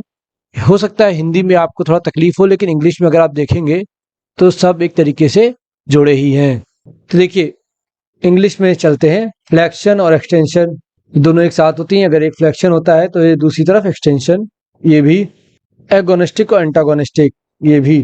तो ये 1, 2 और ये 3 जिसको हम फोर्थ ऑप्शन कहते हैं, ये तीनों ऑप्शन जो हैं ये मोशंस के हैं। ये एक तरीके की गतियां होती हैं, ठीक है, गतियों से रिलेट करते हैं। लेकिन बोन और कार्टिलेज ये कहीं से इनसे बिलोंग नहीं करती, ये बॉडी के पार्ट्स हैं।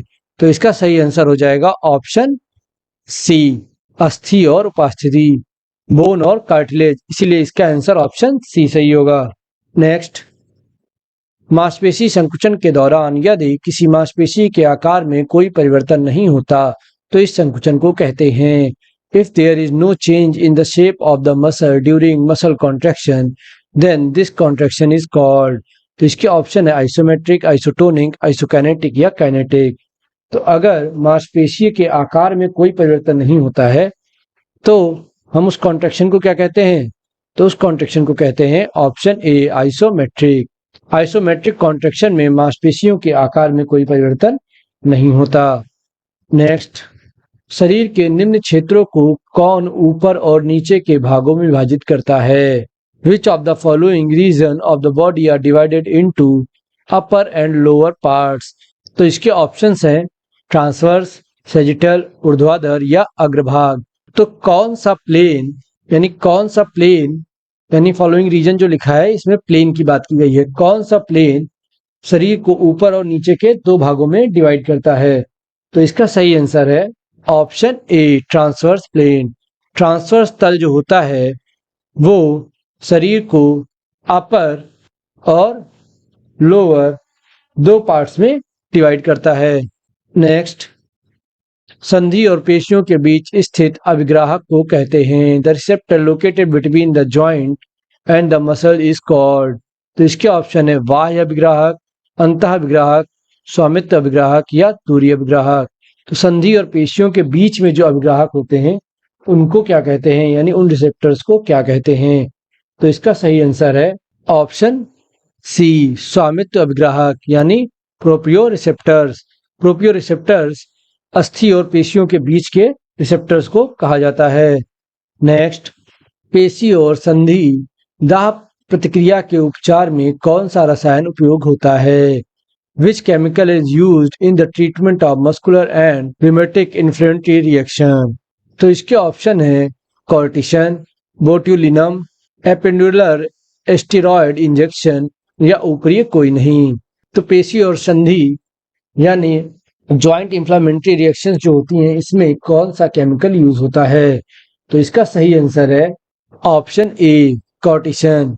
कॉर्टिसन रसायन जॉइंट इंफ्लेमेटरी रिएक्शंस के उपचार में यूज किया जाता है। नेक्स्ट, खुराक का प्रोटीन हिस्सा प्रमुख होता है, इसके लिए the protein part of the diet is main one of this. तो इसके ऑप्शन है बल प्रमुख क्षेत्र, क्षमता प्रमुख क्षेत्र, ए और बी दोनों, ए या बी दोनों नहीं। तो जो खुराक का प्रोटीन हिस्सा होता है वो किन खेलों के लिए ज्यादा उपयोगी होता है, यानी किन खेलों में ज्यादा प्रमुखता से कार्य करता है? तो इसका सही आंसर है ऑप्शन ए बल प्रमुख खेल, फोर्स डोमिनेंट गेम। जिन खेलों में बल की ज्यादा आवश्यकता होती है उन खेलों के लिए खिलाड़ियों को तैयारी के टाइम खुराक में प्रोटीन का हिस्सा प्रमुखता से दिया जाता है ताकि उनकी मसल्स में और अधिक मजबूती आ सके। नेक्स्ट, फुटबॉल खेलते समय इस प्रकार की ऊर्जा उपयोग में आती है। This type of energy is used while playing football. तो इसके ऑप्शन है गतिज ऊर्जा, विद्युतीय ऊर्जा, ऊष्मीय ऊर्जा या पेशी ऊर्जा। तो फुटबॉल खेलते समय कौन सी ऊर्जा उपयोग में आती है? तो इसका सही आंसर है ऑप्शन ए गतिज ऊर्जा काइनेटिक एनर्जी। फुटबॉल खेलते समय हम लगातार दौड़ते, भागते या चलते रहते हैं, इसीलिए उस टाइम हमारी बॉडी में सबसे ज्यादा काइनेटिक एनर्जी की आवश्यकता होती है, इसीलिए इसका ऑप्शन ए सही होगा। आगे बढ़ने से पहले अगर आपको अभी तक के हमारे क्वेश्चंस और उनके एक्सप्लेनेशन पसंद आए तो वीडियो को लाइक जरूर कर दीजिए और वीडियो को ज्यादा से ज्यादा शेयर कर दीजिए। इस वीडियो में मैं क्वेश्चंस के आंसर्स को ज्यादा से ज्यादा एक्सप्लेन कर रहा हूं ताकि आपके कोई डाउट्स ना रहें, क्योंकि किनेसियोलॉजी और बायोमैकेनिक्स क्वेश्चंस में बहुत से डाउट्स रहते हैं। और इसके अलावा अगर आपने प्लेन एक्सिस, मसल कॉन्ट्रैक्शन या सेंटर ऑफ ग्रेविटीज के वीडियोस अभी तक नहीं देखे हैं तो उनको देख लीजिए, उनकी लिंक आपको नीचे डिस्क्रिप्शन में मिल जाएगी, वहाँ क्लिक करके आप वो वीडियोस देख सकते हैं। वो आपको किनेसियोलॉजी और बायोमैकेनिक्स के क्वेश्चंस को समझने में और ज़्यादा हेल्प कर सकते हैं। नेक्स्ट, गले का जोड़ इसका उदाहरण है। The throat joint is an example of this. तो इसके ऑप्शन भ्रूराज संधि, कोर संधि, सैडल जॉइंट या कॉर्डिलॉइड जॉइंट। तो गले का जोड़ किस तरीके का जोड़ होता है? तो इसका सही आंसर है ऑप्शन ए, दुराग्र संधि यानी पिवेट जॉइंट।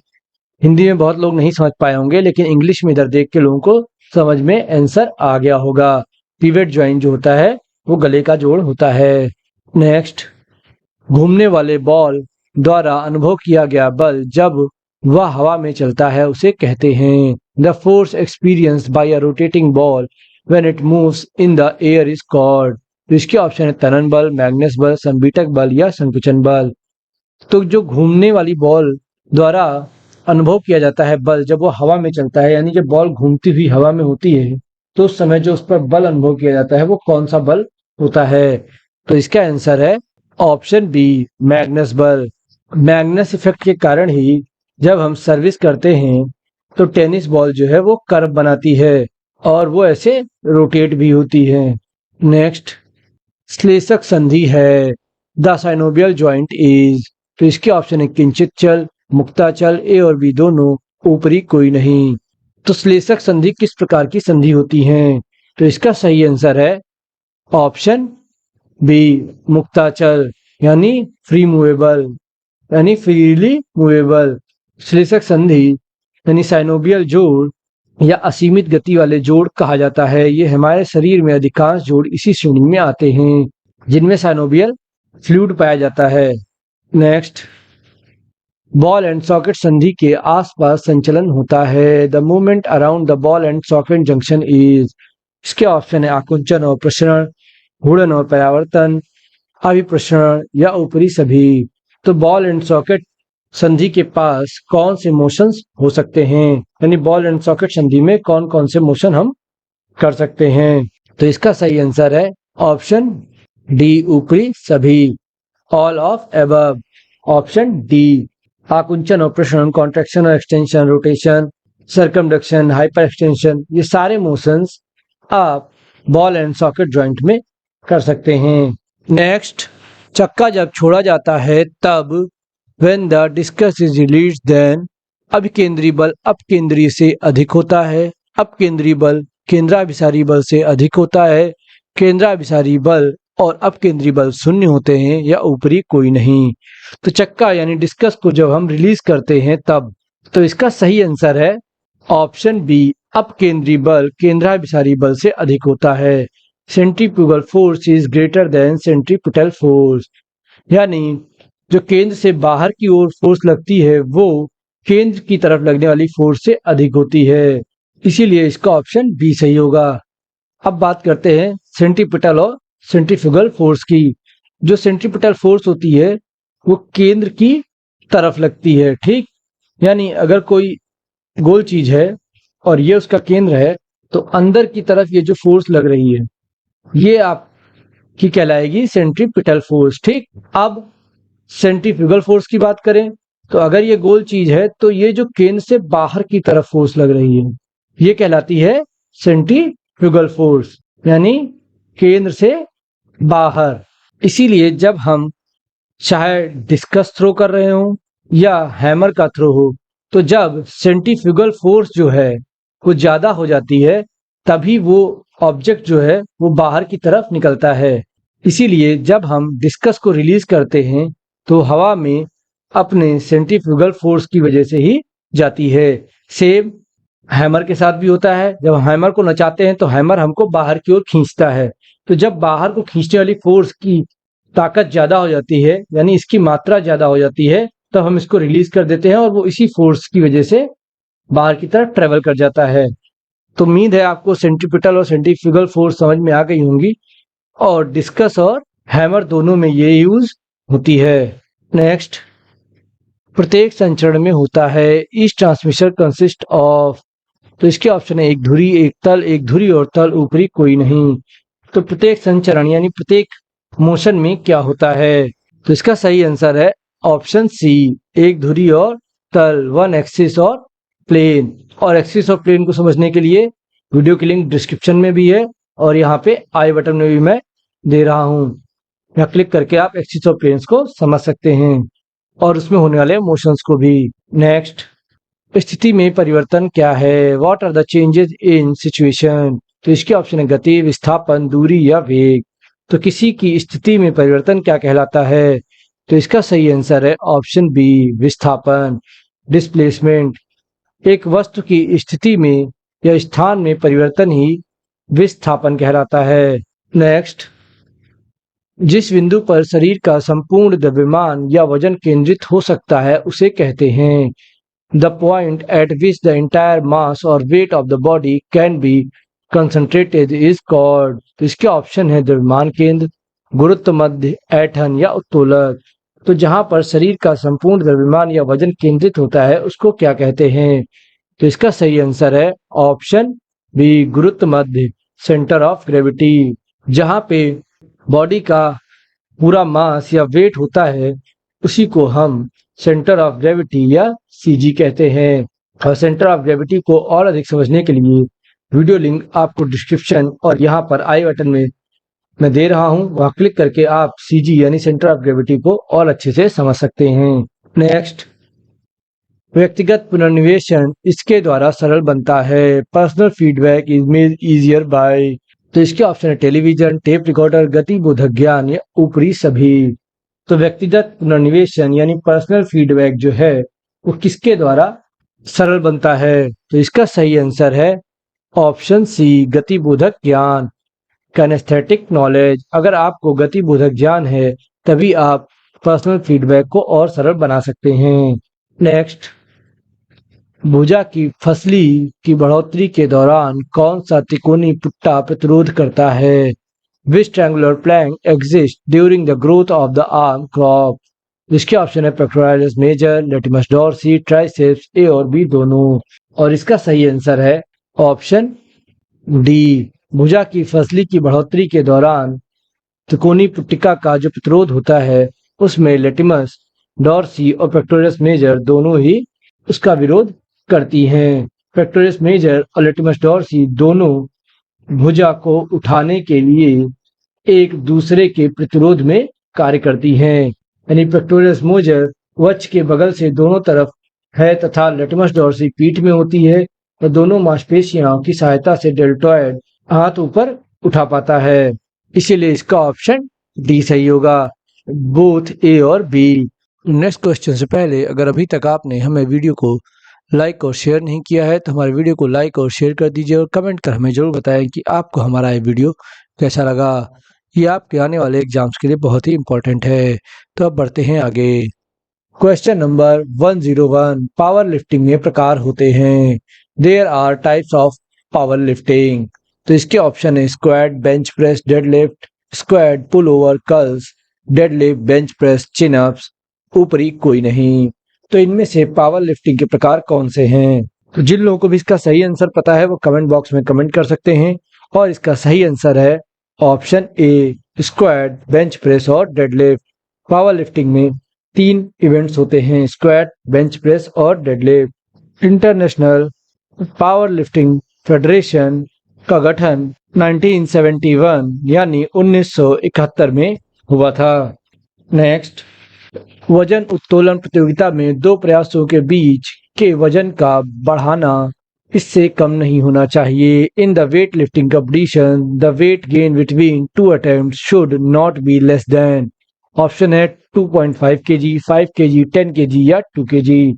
तो वेट लिफ्टिंग में प्रतियोगिता में 2 प्रयासों के बीच कितना वजन बढ़ाया जाना चाहिए? तो इसका सही आंसर है option B, 5 kg। Weight lifting प्रतियोगिता में 2 प्रयासों के बीच कम से कम 5 किलो वजन जरूर बढ़ाना चाहिए, इससे कम वजन नहीं बढ़ना चाहिए। नेक्स्ट, समपराशरी संकुचन को भी कहा जा सकता है। Isotonic contraction can also be called. तो इसके ऑप्शन है गतिक संकुचन, स्थैतिक संकुचन, संकेंद्रीय संकुचन या उत्केंद्रीय संकुचन। ठीक है, समपराशरी संकुचन को इंग्लिश में कहते हैं आइसोटोनिक कॉन्ट्रैक्शन। तो आइसोटोनिक कॉन्ट्रैक्शन को हम क्या कह सकते हैं? तो इसका सही आंसर है ऑप्शन ए, गतिक संकुचन या डायनेमिक कॉन्ट्रैक्शन। समपराशरी संकुचन को हम गतिक संकुचन या आइसोटोनिक संकुचन कह सकते हैं। ऐसे कॉन्ट्रैक्शन या ऐसे व्यायाम जिनमें मांसपेशियों की लंबाई में परिवर्तन होता है आइसोटोनिक कॉन्ट्रैक्शन कहलाते हैं। कैलिस्थेनिक एक्सरसाइजेज इसी का एग्जाम्पल हैं। नेक्स्ट, एक पेशी संकुचित होती है, सिकुड़ती है, लेकिन कोई संचलन यानी गति नहीं होता। इस स्थिति को के रूप में जाना जाता है। When a muscle contract but there is no movement, this condition is known as। तो इसके ऑप्शन है समदूरिक, समपराशरी, समगतिक या इनमें से कोई नहीं। देखिए हिंदी में आपको तकलीफ हो रही होगी तो इसके ऑप्शन आप इंग्लिश में भी देख लीजिए, आइसोमेट्रिक, आइसोटोनिक या आइसोकाइनेटिक। मतलब एक पेशी संकुचित हो रही है लेकिन उसमें कोई गति नहीं हो रही है, तो ये कौन सा कॉन्ट्रैक्शन होगा? तो इसका सही आंसर है ऑप्शन ए, आइसोमेट्रिक। आइसोमेट्रिक कॉन्ट्रैक्शन में मसल कॉन्ट्रैक्शन में कोई भी मूवमेंट नहीं होता। नेक्स्ट, डिक फॉसबेरी जिनके नाम पर ऊंची कूद के खेल में फॉसबेरी फ्लॉप तकनीकी का नाम रखा गया है, किस देश के खिलाड़ी थे? Dick Fosbury, after whom the Fosbury flop technique in the sport of high jump is named, was a player from which country? तो इसके ऑप्शन है यूनान, जर्मनी, फ्रांस या अमेरिका। और इसका सही आंसर है ऑप्शन डी, अमेरिका। डिक फॉसबेरी एक अमेरिकन खिलाड़ी थे जिनके नाम पर ऊंची कूद में यानी हाई जंप में फॉसबेरी फ्लॉप की तकनीकी का नाम रखा गया है। जो हाई जंप होता है उसमें 4 टेक्निक्स हैं। पहला है सीजर सैली, सीजर टेक्निक, उसके अलावा दूसरी है वेस्टर्न रोल, तीसरी है स्ट्रेडल रोल और चौथी है फॉसबेरी फ्लॉप। ये 4 टेक्निक्स हैं जो मुख्यतः हाई जंप में यूज होती हैं। नेक्स्ट, मुख्यतः शिशु के सामाजिकरण की प्रक्रिया कब से प्रारंभ होती है? When does the process of socialization of a child mainly begin? तो इसके ऑप्शन है घर, स्कूल, क्रेज या क्लब। तो शिशु के सामाजिकरण की प्रक्रिया कहाँ से प्रारंभ होती है? तो इसका सही आंसर है ऑप्शन ए, घर। मुख्यतः शिशु यानी चाइल्ड के सामाजिकरण की प्रक्रिया घर से प्रारंभ होती है। नेक्स्ट, अधिकतम बल का उपयोग करने की एक मांसपेशी की क्षमता किसके रूप में जानी जाती है? The ability of muscle to use maximum force is known as. तो इसके ऑप्शन है हृदय वाहिनी सहन क्षमता, मांसपेशी सहन क्षमता, मांसपेशी शक्ति या शारीरिक रचना। तो अधिकतम बल का उपयोग करने वाली जो मांसपेशी क्षमता होती है उसको हम क्या कहते हैं? तो इसका सही आंसर है ऑप्शन सी, मांसपेशी शक्ति, मसल स्ट्रेंथ। अधिकतम बल का उपयोग करने की मांसपेशीय क्षमता को हम मांसपेशी की शक्ति या मसल स्ट्रेंथ कहते हैं। नेक्स्ट, किसी वस्तु के त्वरण में परिवर्तन इसे उत्पन्न कर रहे बल का प्रत्यक्ष समानुपाती और उसके द्रव्यमान का व्युत्क्रमानुपाती होता है। इसे न्यूटन के गति के किस नियम के रूप में जाना जाता है? The change in acceleration of an object is directly proportional to the force producing in the inversely proportional to it mass. This is known as Newton's law of motion. तो यहाँ पे कह रहा है कि किसी वस्तु का जो त्वरण है यानी ए, वो डायरेक्टली प्रोपोर्शनल है बल के, यानी बल के प्रत्यक्ष समानुपाती है और द्रव्यमान के व्युत्क्रमानुपाती, यानी A is equal to inversely proportional M. अगर मास एम है तो ये कौन सा गति का नियम है? तो इसका सही आंसर है ऑप्शन बी, दूसरा, Newton second law F is equal to M A, जहां एम मास है और ए एक्सेलरेशन, एफ बल यानी फोर्स। बल त्वरण के समानुपाती है और त्वरण मास के व्युत्क्रमानुपाती है। ये आप यहाँ पे भी ऐसे भी देख सकते हैं, F is equal to M A और A is equal to F upon M. तो इसीलिए ये न्यूटन का सेकंड नियम होगा, यानी द्वितीय लॉ होगा, Newton second law of motion, जिसको हम लॉ ऑफ एक्सेलरेशन भी कहते हैं। नेक्स्ट, प्रयास और टेक के बीच भार वाले लीवर किस्म के लीवर कहलाते हैं?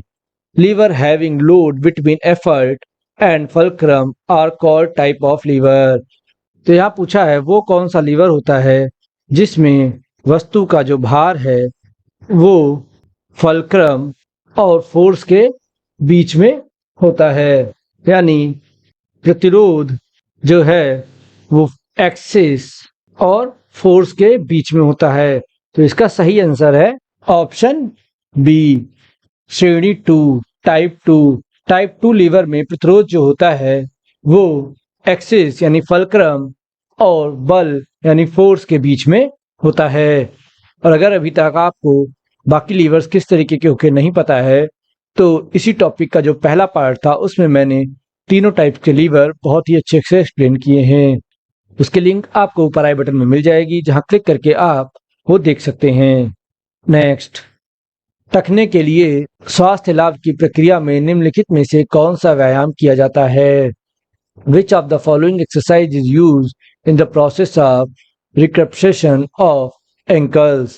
तो इसके ऑप्शन है ऊपर उठाने, खेने की मुद्रा में पैर चलाना, मार्शल व्यायाम, डॉर्सीफ्लेक्शन, न्यून चाप की मुद्रा में पैर फैलाना। तो टखने के लिए स्वास्थ्य लाभ के लिए हम कौन सा व्यायाम करते हैं? तो इसका सही आंसर है ऑप्शन सी, डॉर्सीफ्लेक्शन। डॉर्सीफ्लेक्शन का जो मूवमेंट होता है वो टखने के स्वास्थ्य लाभ के लिए बहुत ही फायदेमंद होता है, इसीलिए इसका ऑप्शन सी सही होगा। नेक्स्ट, यंत्र विद्या की शाखा जो बल के कारण की व्याख्या करती है, the branch of mechanics which explain the cause of force is. तो इसके ऑप्शन है काइनेटिक्स, काइनेमैटिक्स, कोणीय काइनेटिक्स या लीनियर काइनेटिक्स। यंत्र विद्या यानी मैकेनिक्स की वो कौन सी ब्रांच है जो फोर्स की व्याख्या करती है? तो इसका सही आंसर है ऑप्शन बी, काइनेमैटिक्स। काइनेमैटिक्स यंत्र विद्या यानी मैकेनिक्स की वो ब्रांच है जो फोर्स की व्याख्या करती है, यानी फोर्स के कारण की व्याख्या करती है।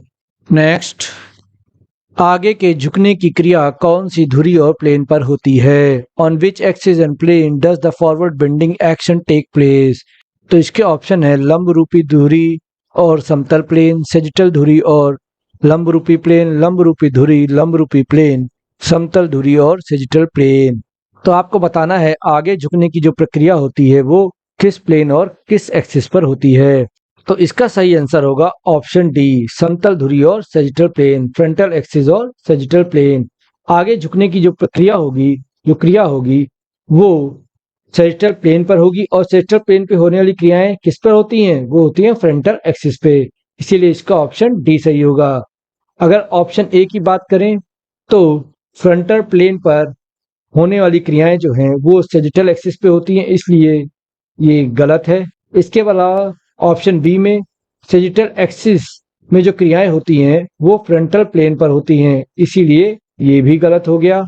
और वर्टिकल एक्सिस और ट्रांसवर्स प्लेन पे जो क्रियाएं होंगी ये युग्म तो सही है, लेकिन आगे झुकने की जो क्रिया है वो ट्रांसवर्स प्लेन पर नहीं हो सकती, क्योंकि ट्रांसवर्स प्लेन कैसे होता है? ट्रांसवर्स प्लेन इस तरीके से होता है, तो इस पर हम आगे की तरफ नहीं झुक सकते। क्यों? क्योंकि ये हमारी बॉडी को दो पार्ट्स में डिवाइड करता है, अपर और लोअर, इसीलिए इसका ऑप्शन डी सही होगा। और एक्सिस प्लेन को समझने के लिए आई बटन में आपको लिंक मिल जाएगी, जहां क्लिक करके आप एक्सिस और प्लेन्स को आसानी से समझ सकते हैं।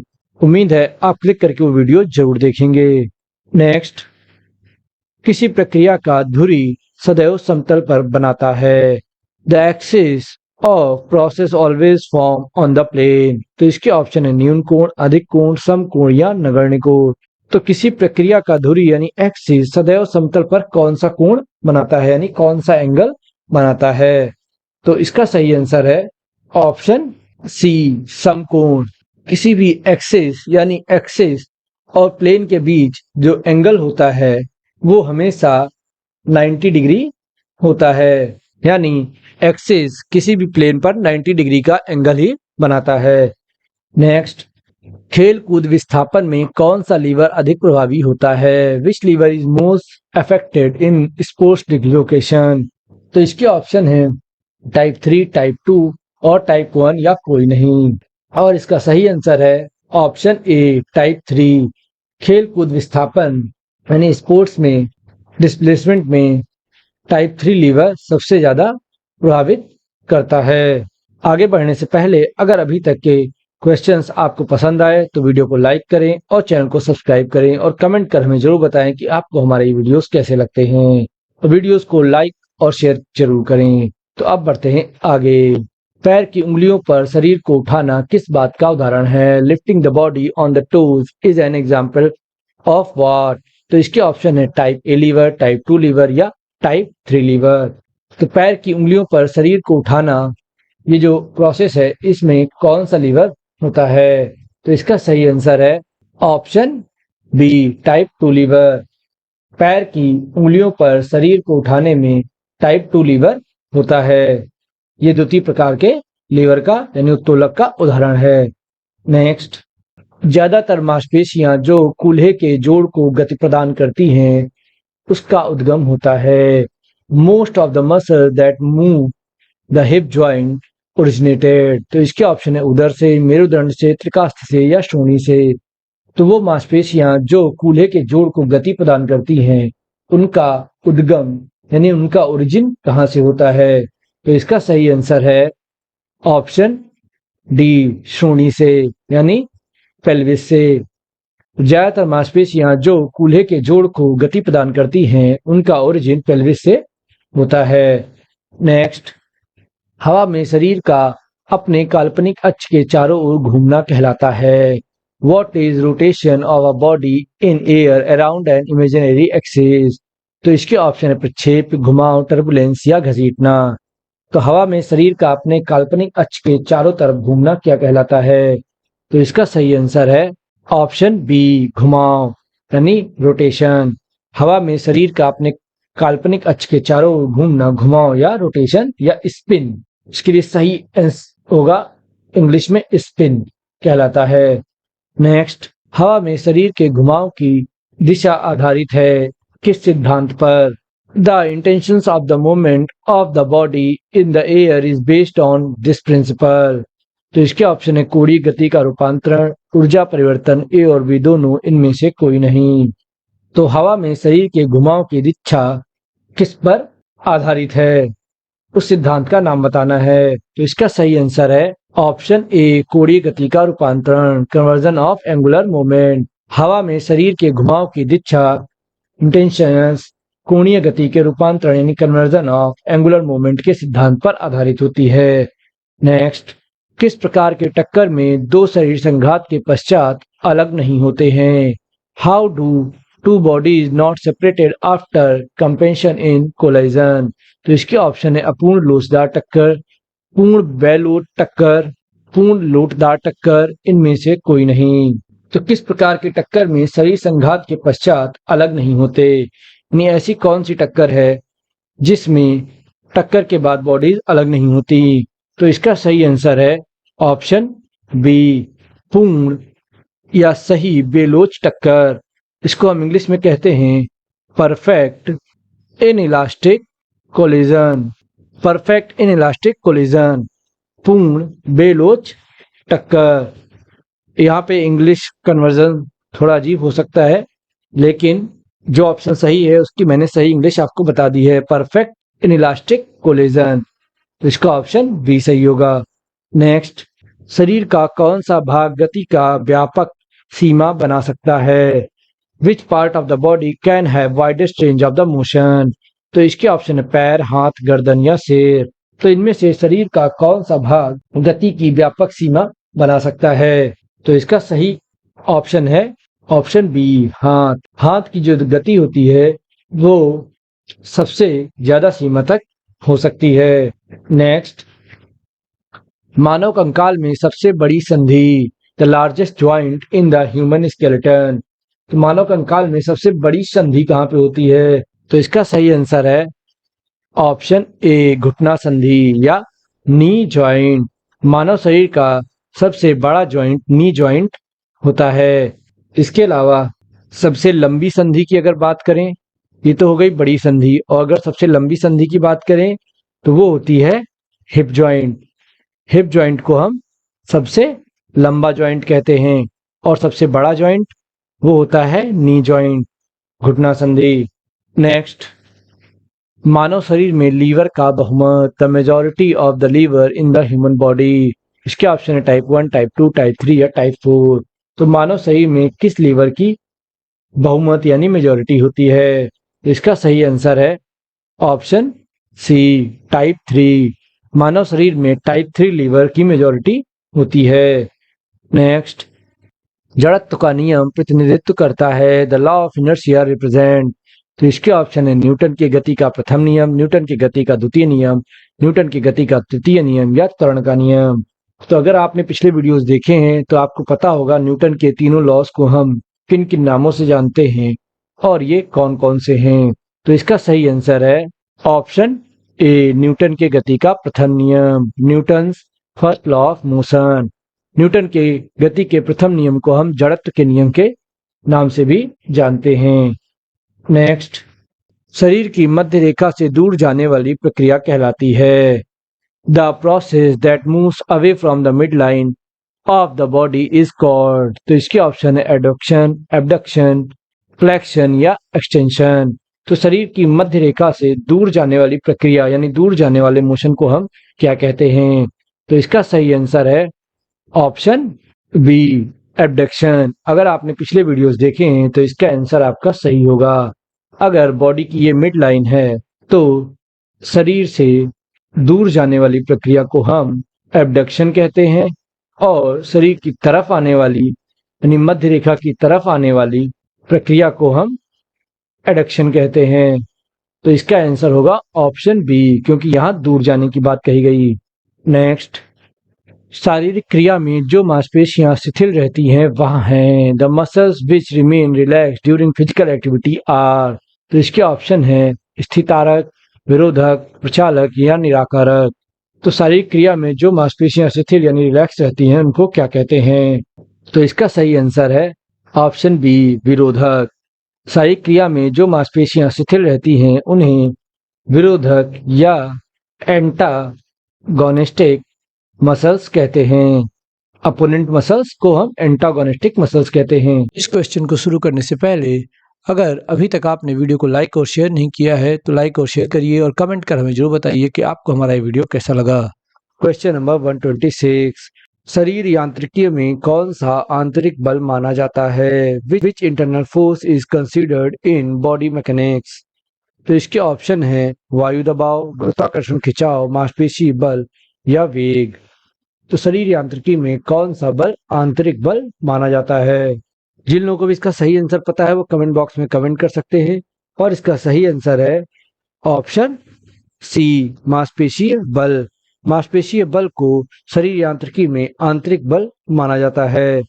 नेक्स्ट, आयु एवं लिंग भेद का ज्ञान आवश्यक है। Knowledge of age and gender differences is necessary. Option है शारीरिक क्रिया कार्यक्रम निर्माण हेतु, शारीरिक क्रिया कार्यक्रम के आयोजन हेतु, सामाजिक कारकों को ध्यान में रखने हेतु, उपरोक्त सभी। तो आयु एवं लिंग भेद का ज्ञान किस लिए आवश्यक है। तो इसका सही आंसर है ऑप्शन डी, उपरोक्त सभी। शारीरिक क्रिया कार्यक्रम के निर्माण, शारीरिक क्रिया कार्यक्रम का आयोजन और सामाजिक कारकों को ध्यान में रखने के लिए आयु एवं लिंग भेद का ज्ञान आवश्यक है, इसीलिए इसका ऑप्शन डी सही होगा। नेक्स्ट, निम्न में से किसके द्वारा शरीर को आगे एवं पीछे भाग के रूप में दर्शाया जाता है। By which of the following is the body is present as front and back part. तो इसके ऑप्शन है सजिटल, फ्रंटल, ट्रांसवर्स या उपरोक्त में से कोई नहीं। तो आपको बताना है इसमें से कौन सा तल शरीर को अगले और पिछले भाग के रूप में डिवाइड करता है। तो इसका सही आंसर है option B, frontal plane. Frontal plane जो है वो हमारे शरीर को आगे और पीछे यानी इंटीरियर और पोस्टीरियर यानी फ्रंट और बैक दो पार्ट्स में डिवाइड करता है। नेक्स्ट, कोणीय गति उत्पन्न होती है। Angular momentum is generated by. तो इसके ऑप्शन है वृत्त के केंद्र से, वृत्त की परिधि से, अभिकेंद्रीय बल से या रेडियल लाइनर से। तो कोणीय गति किससे उत्पन्न होती है। तो इसका सही आंसर है ऑप्शन ए, वृत्त के केंद्र से, from the centre of the circle. कोणीय गति यानी एंगुलर मोमेंटम वृत्त के केंद्र से जनरेट होता है। नेक्स्ट, दो सतहों के स्पर्श से उत्पन्न होने वाला बल कहलाता है। The force produced by the contact of two surface is called. इसके ऑप्शन है घर्षण, आकर्षण, एक्सीलरेशन या वेग। तो जब दो सतहें आपस में स्पर्श करती हैं तो उससे कौन सा बल उत्पन्न होता है। तो इसका सही आंसर है ऑप्शन ए, घर्षण यानी फ्रिक्शन। दो सतहों के आपस में कांटेक्ट से घर्षण उत्पन्न होता है।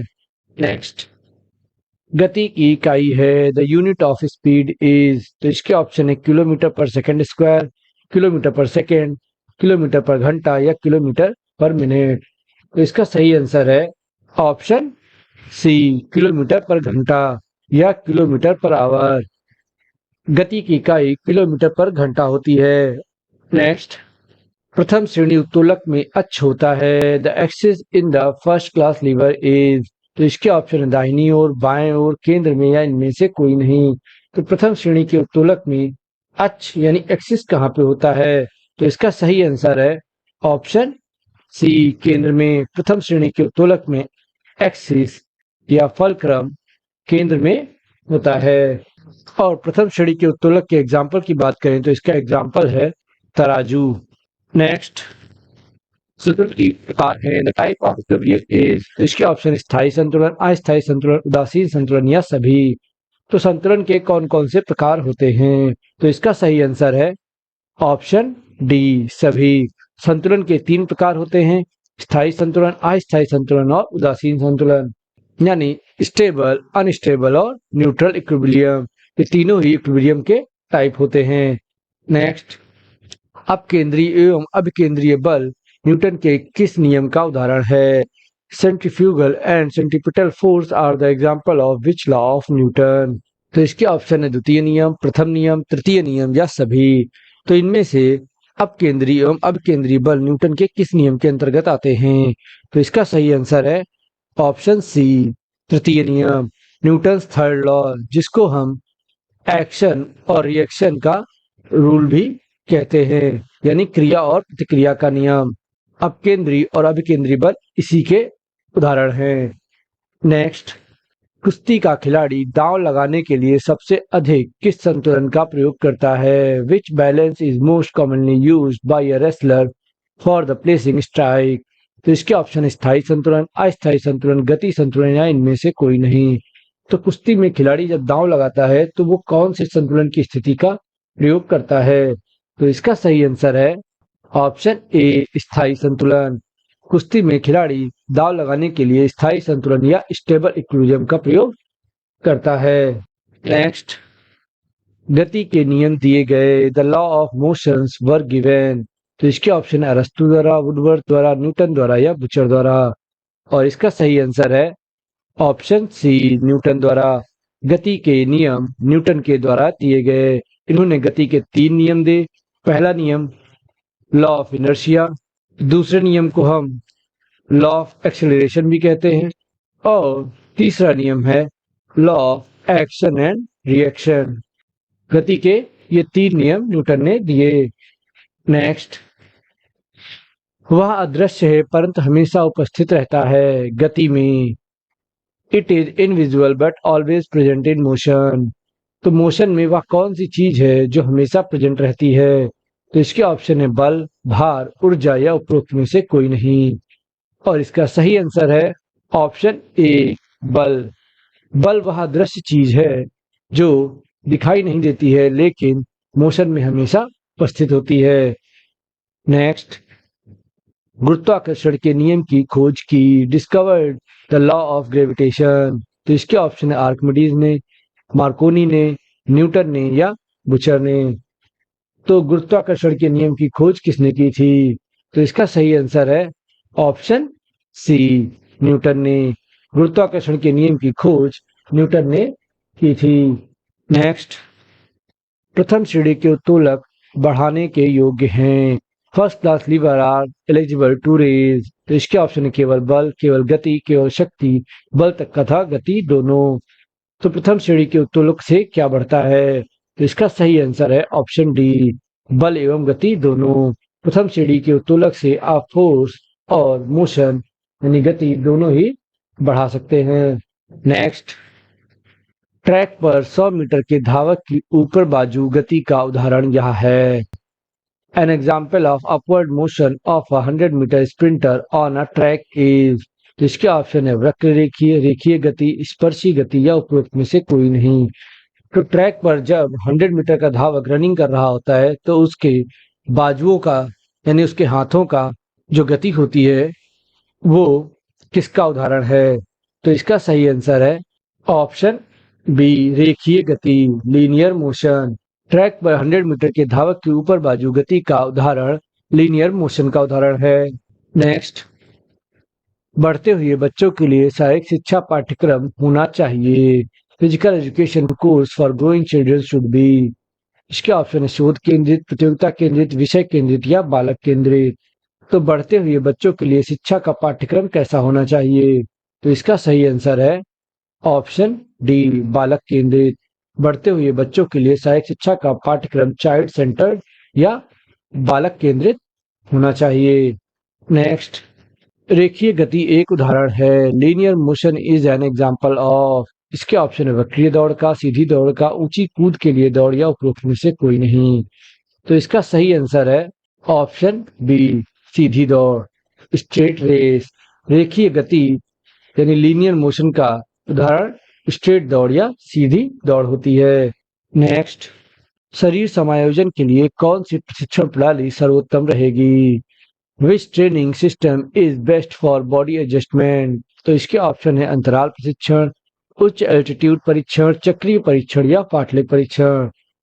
तो शरीर के समायोजन के लिए सबसे अच्छा परीक्षण कौन सा है?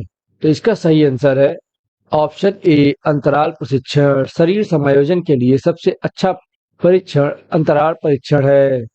बॉडी को वहां के एटमॉस्फेयर के हिसाब से एडजस्ट करने के लिए सबसे अच्छा परीक्षण अंतराल परीक्षण होता है। इंटरवल ट्रेनिंग को किसने दिया था? तो इसको डॉक्टर अर्नेस्ट ने दिया था। तो इसके बारे में मैं ऑलरेडी इस पोस्ट ट्रेनिंग में बता भी चुका हूँ। नेक्स्ट, तेज धावक सेट कमांड पर किस स्थिति में रहता है? In which position does the sprinter remain on the set command? तो इसके ऑप्शन है स्थिर संतुलन, तटस्थ संतुलन, अस्थिर संतुलन या इनमें से कोई नहीं। तो तेज धावक जो होते हैं यानी जो स्प्रिंटर होते हैं वो सेट के कमांड पर कौन सी स्थिति में होते हैं? तो इसका सही आंसर है ऑप्शन सी, अस्थिर संतुलन, अनस्टेबल इक्विलिब्रियम। तेज धावक सेट के कमांड पर अस्थिर संतुलन में होते हैं। ठीक है, 3 कमांड होते हैं। ऑन योर मार्क, जिसमें धावक जो ब्लॉक होते हैं उस पर आके बैठते हैं, और सेट पर वो दौड़ने के लिए रेडी होते हैं, जिसमें उनका बैक ऊपर की तरफ उठता है और उनकी निगाहें सामने ट्रैक की तरफ होती हैं। ये पोजीशन जो होती है ये सबसे ज्यादा अनस्टेबल पोजीशन होती है। इसके बाद लास्ट कमांड होता है गो का। तो इसीलिए सेट के कमांड पे जो धावकों का इक्विलिब्रियम होता है वो अनस्टेबल होता है। नेक्स्ट, तेज गति की दौड़ों में मुख्य कारक हैं। The main factor in fast speed races is. तो इसके ऑप्शन है पैरों की शक्ति, हृदय का आकार, पैरों की लंबाई या मांसपेशी तंत्र के प्रकार। तो तेज गति की दौड़ों में मुख्य कारक क्या होते हैं? तो तेज गति की दौड़ों के लिए मुख्य कारक हैं मांसपेशीय तंतु के प्रकार, ऑप्शन डी। देखिए, हमारी बॉडी में 2 तरीके के मसल फाइबर पाए जाते हैं, फास्ट ट्विस्ट मसल फाइबर और स्लो ट्विस्ट मसल फाइबर। तो तेज गति की दौड़ों के लिए fast twist muscle fibre responsible होते हैं। इसीलिए तेज गति की दौड़ों के लिए मसल फाइबर्स किस प्रकार के हैं, खिलाड़ी के अंदर किसकी क्वांटिटी कैसी है, इस पर डिपेंड करता है। बाकी फाइबर से रिलेटेड सारी जानकारी मैंने एनाटॉमी फिजियोलॉजी के वीडियोस में आपको दी भी है। नेक्स्ट, किस कोण के पश्चात अतिरिक्त खिंचाव प्रारंभ होता है? After what angle does the extra pull start? तो इसके ऑप्शन 60 डिग्री, 90 डिग्री, 180 डिग्री या 80 डिग्री। तो किस कोण के पश्चात अतिरिक्त खिंचाव माना जाता है यानी एक्सटेंशन माना जाता है, ओवर एक्सटेंशन? तो इसका सही आंसर है ऑप्शन सी, 180 डिग्री। 180 डिग्री कोण के खिंचाव के बाद विपरीत दिशाओं में जो खिंचाव होता है उसको अतिरिक्त खिंचाव में गिना जाता है।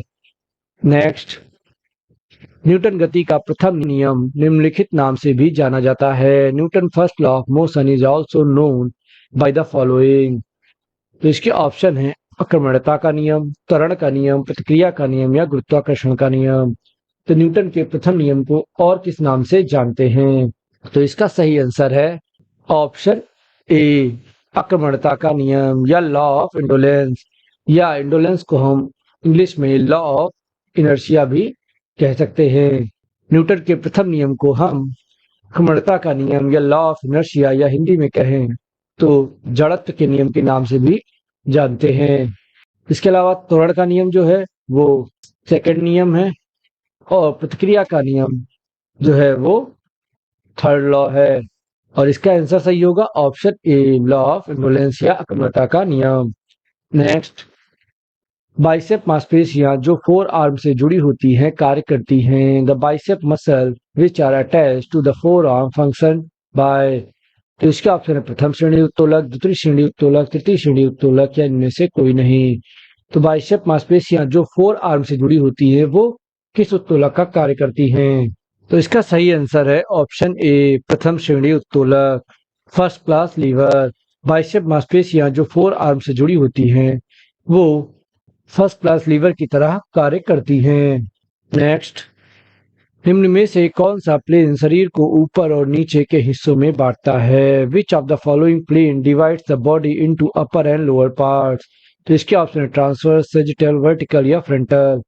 तो इनमें से कौन सा तल शरीर को ऊपर और नीचे के दो भागों में बांटता है? तो इसका सही आंसर है option A, transverse plane. Transverse plane शरीर को ऊपर और नीचे के दो भागों में बांटता है। एक्सिस ऑफ प्लेन के बारे में अगर आप जानना चाहते हैं तो ऊपर आई बटन में एक्सिस ऑफ प्लेन के टॉपिक की पूरी डिटेल वीडियो है जिस पर क्लिक करके आप वो पूरी वीडियो देख सकते हैं और एक्सिस ऑफ प्लेन को बहुत अच्छे से समझ सकते हैं। मैं हर वीडियो में लगभग जब भी एक्सिस ऑफ प्लेन का क्वेश्चन आता है मैं वीडियो सजेस्ट करता हूं, लेकिन मुझे नहीं लग रहा है कि आप लोगों ने उसको अभी तक सही से देखा है। तो उस वीडियो को जरूर देखिए, इससे आपके एक्सिस ऑफ प्लेन के मैक्सिमम डाउट सॉल्व हो जाएंगे और बहुत सारे फंक्शंस या बहुत सारी गतियां कैसे होती हैं प्लेन्स और एक्सिस पे वो भी आप समझ सकेंगे। तो उस वीडियो को जरूर देखिए। नेक्स्ट, अग्र पश्च अक्ष को निम्नलिखित भी कहते हैं। The interior posterior axis also called the following. तो इसके ऑप्शन है ऊर्ध्वाधर अक्ष, सममितितार्थी अक्ष, अग्रीय अक्ष या अनुलंब अक्ष। तो अग्रपक्ष अक्ष को किस नाम से भी जाना जाता है, यानी इंटीरियर पोस्टीरियर एक्सिस को हम और किस नाम से जानते हैं? तो इसका सही आंसर है ऑप्शन ए, अग्रीय अक्ष या फ्रंटल एक्सिस। अग्रपक्ष अक्ष यानी इंटीरियर पोस्टीरियर एक्सिस को हम फ्रंटल एक्सिस के नाम से भी जानते हैं। तो इसी क्वेश्चन के साथ इस मैराथन क्लास में इतना ही। अगर आपको हमारा वीडियो पसंद आया तो वीडियो को लाइक करें, कमेंट कर हमें जरूर बताएं और चैनल को सब्सक्राइब करना ना भूलें। साथ ही साथ वीडियो को ज़्यादा से ज़्यादा शेयर करें ताकि यह हर जरूरतमंद तक पहुंच सके। अगले वीडियो के साथ फिर मुलाकात होगी, तब तक के लिए सभी अपना ख्याल रखिए। जय हिंद।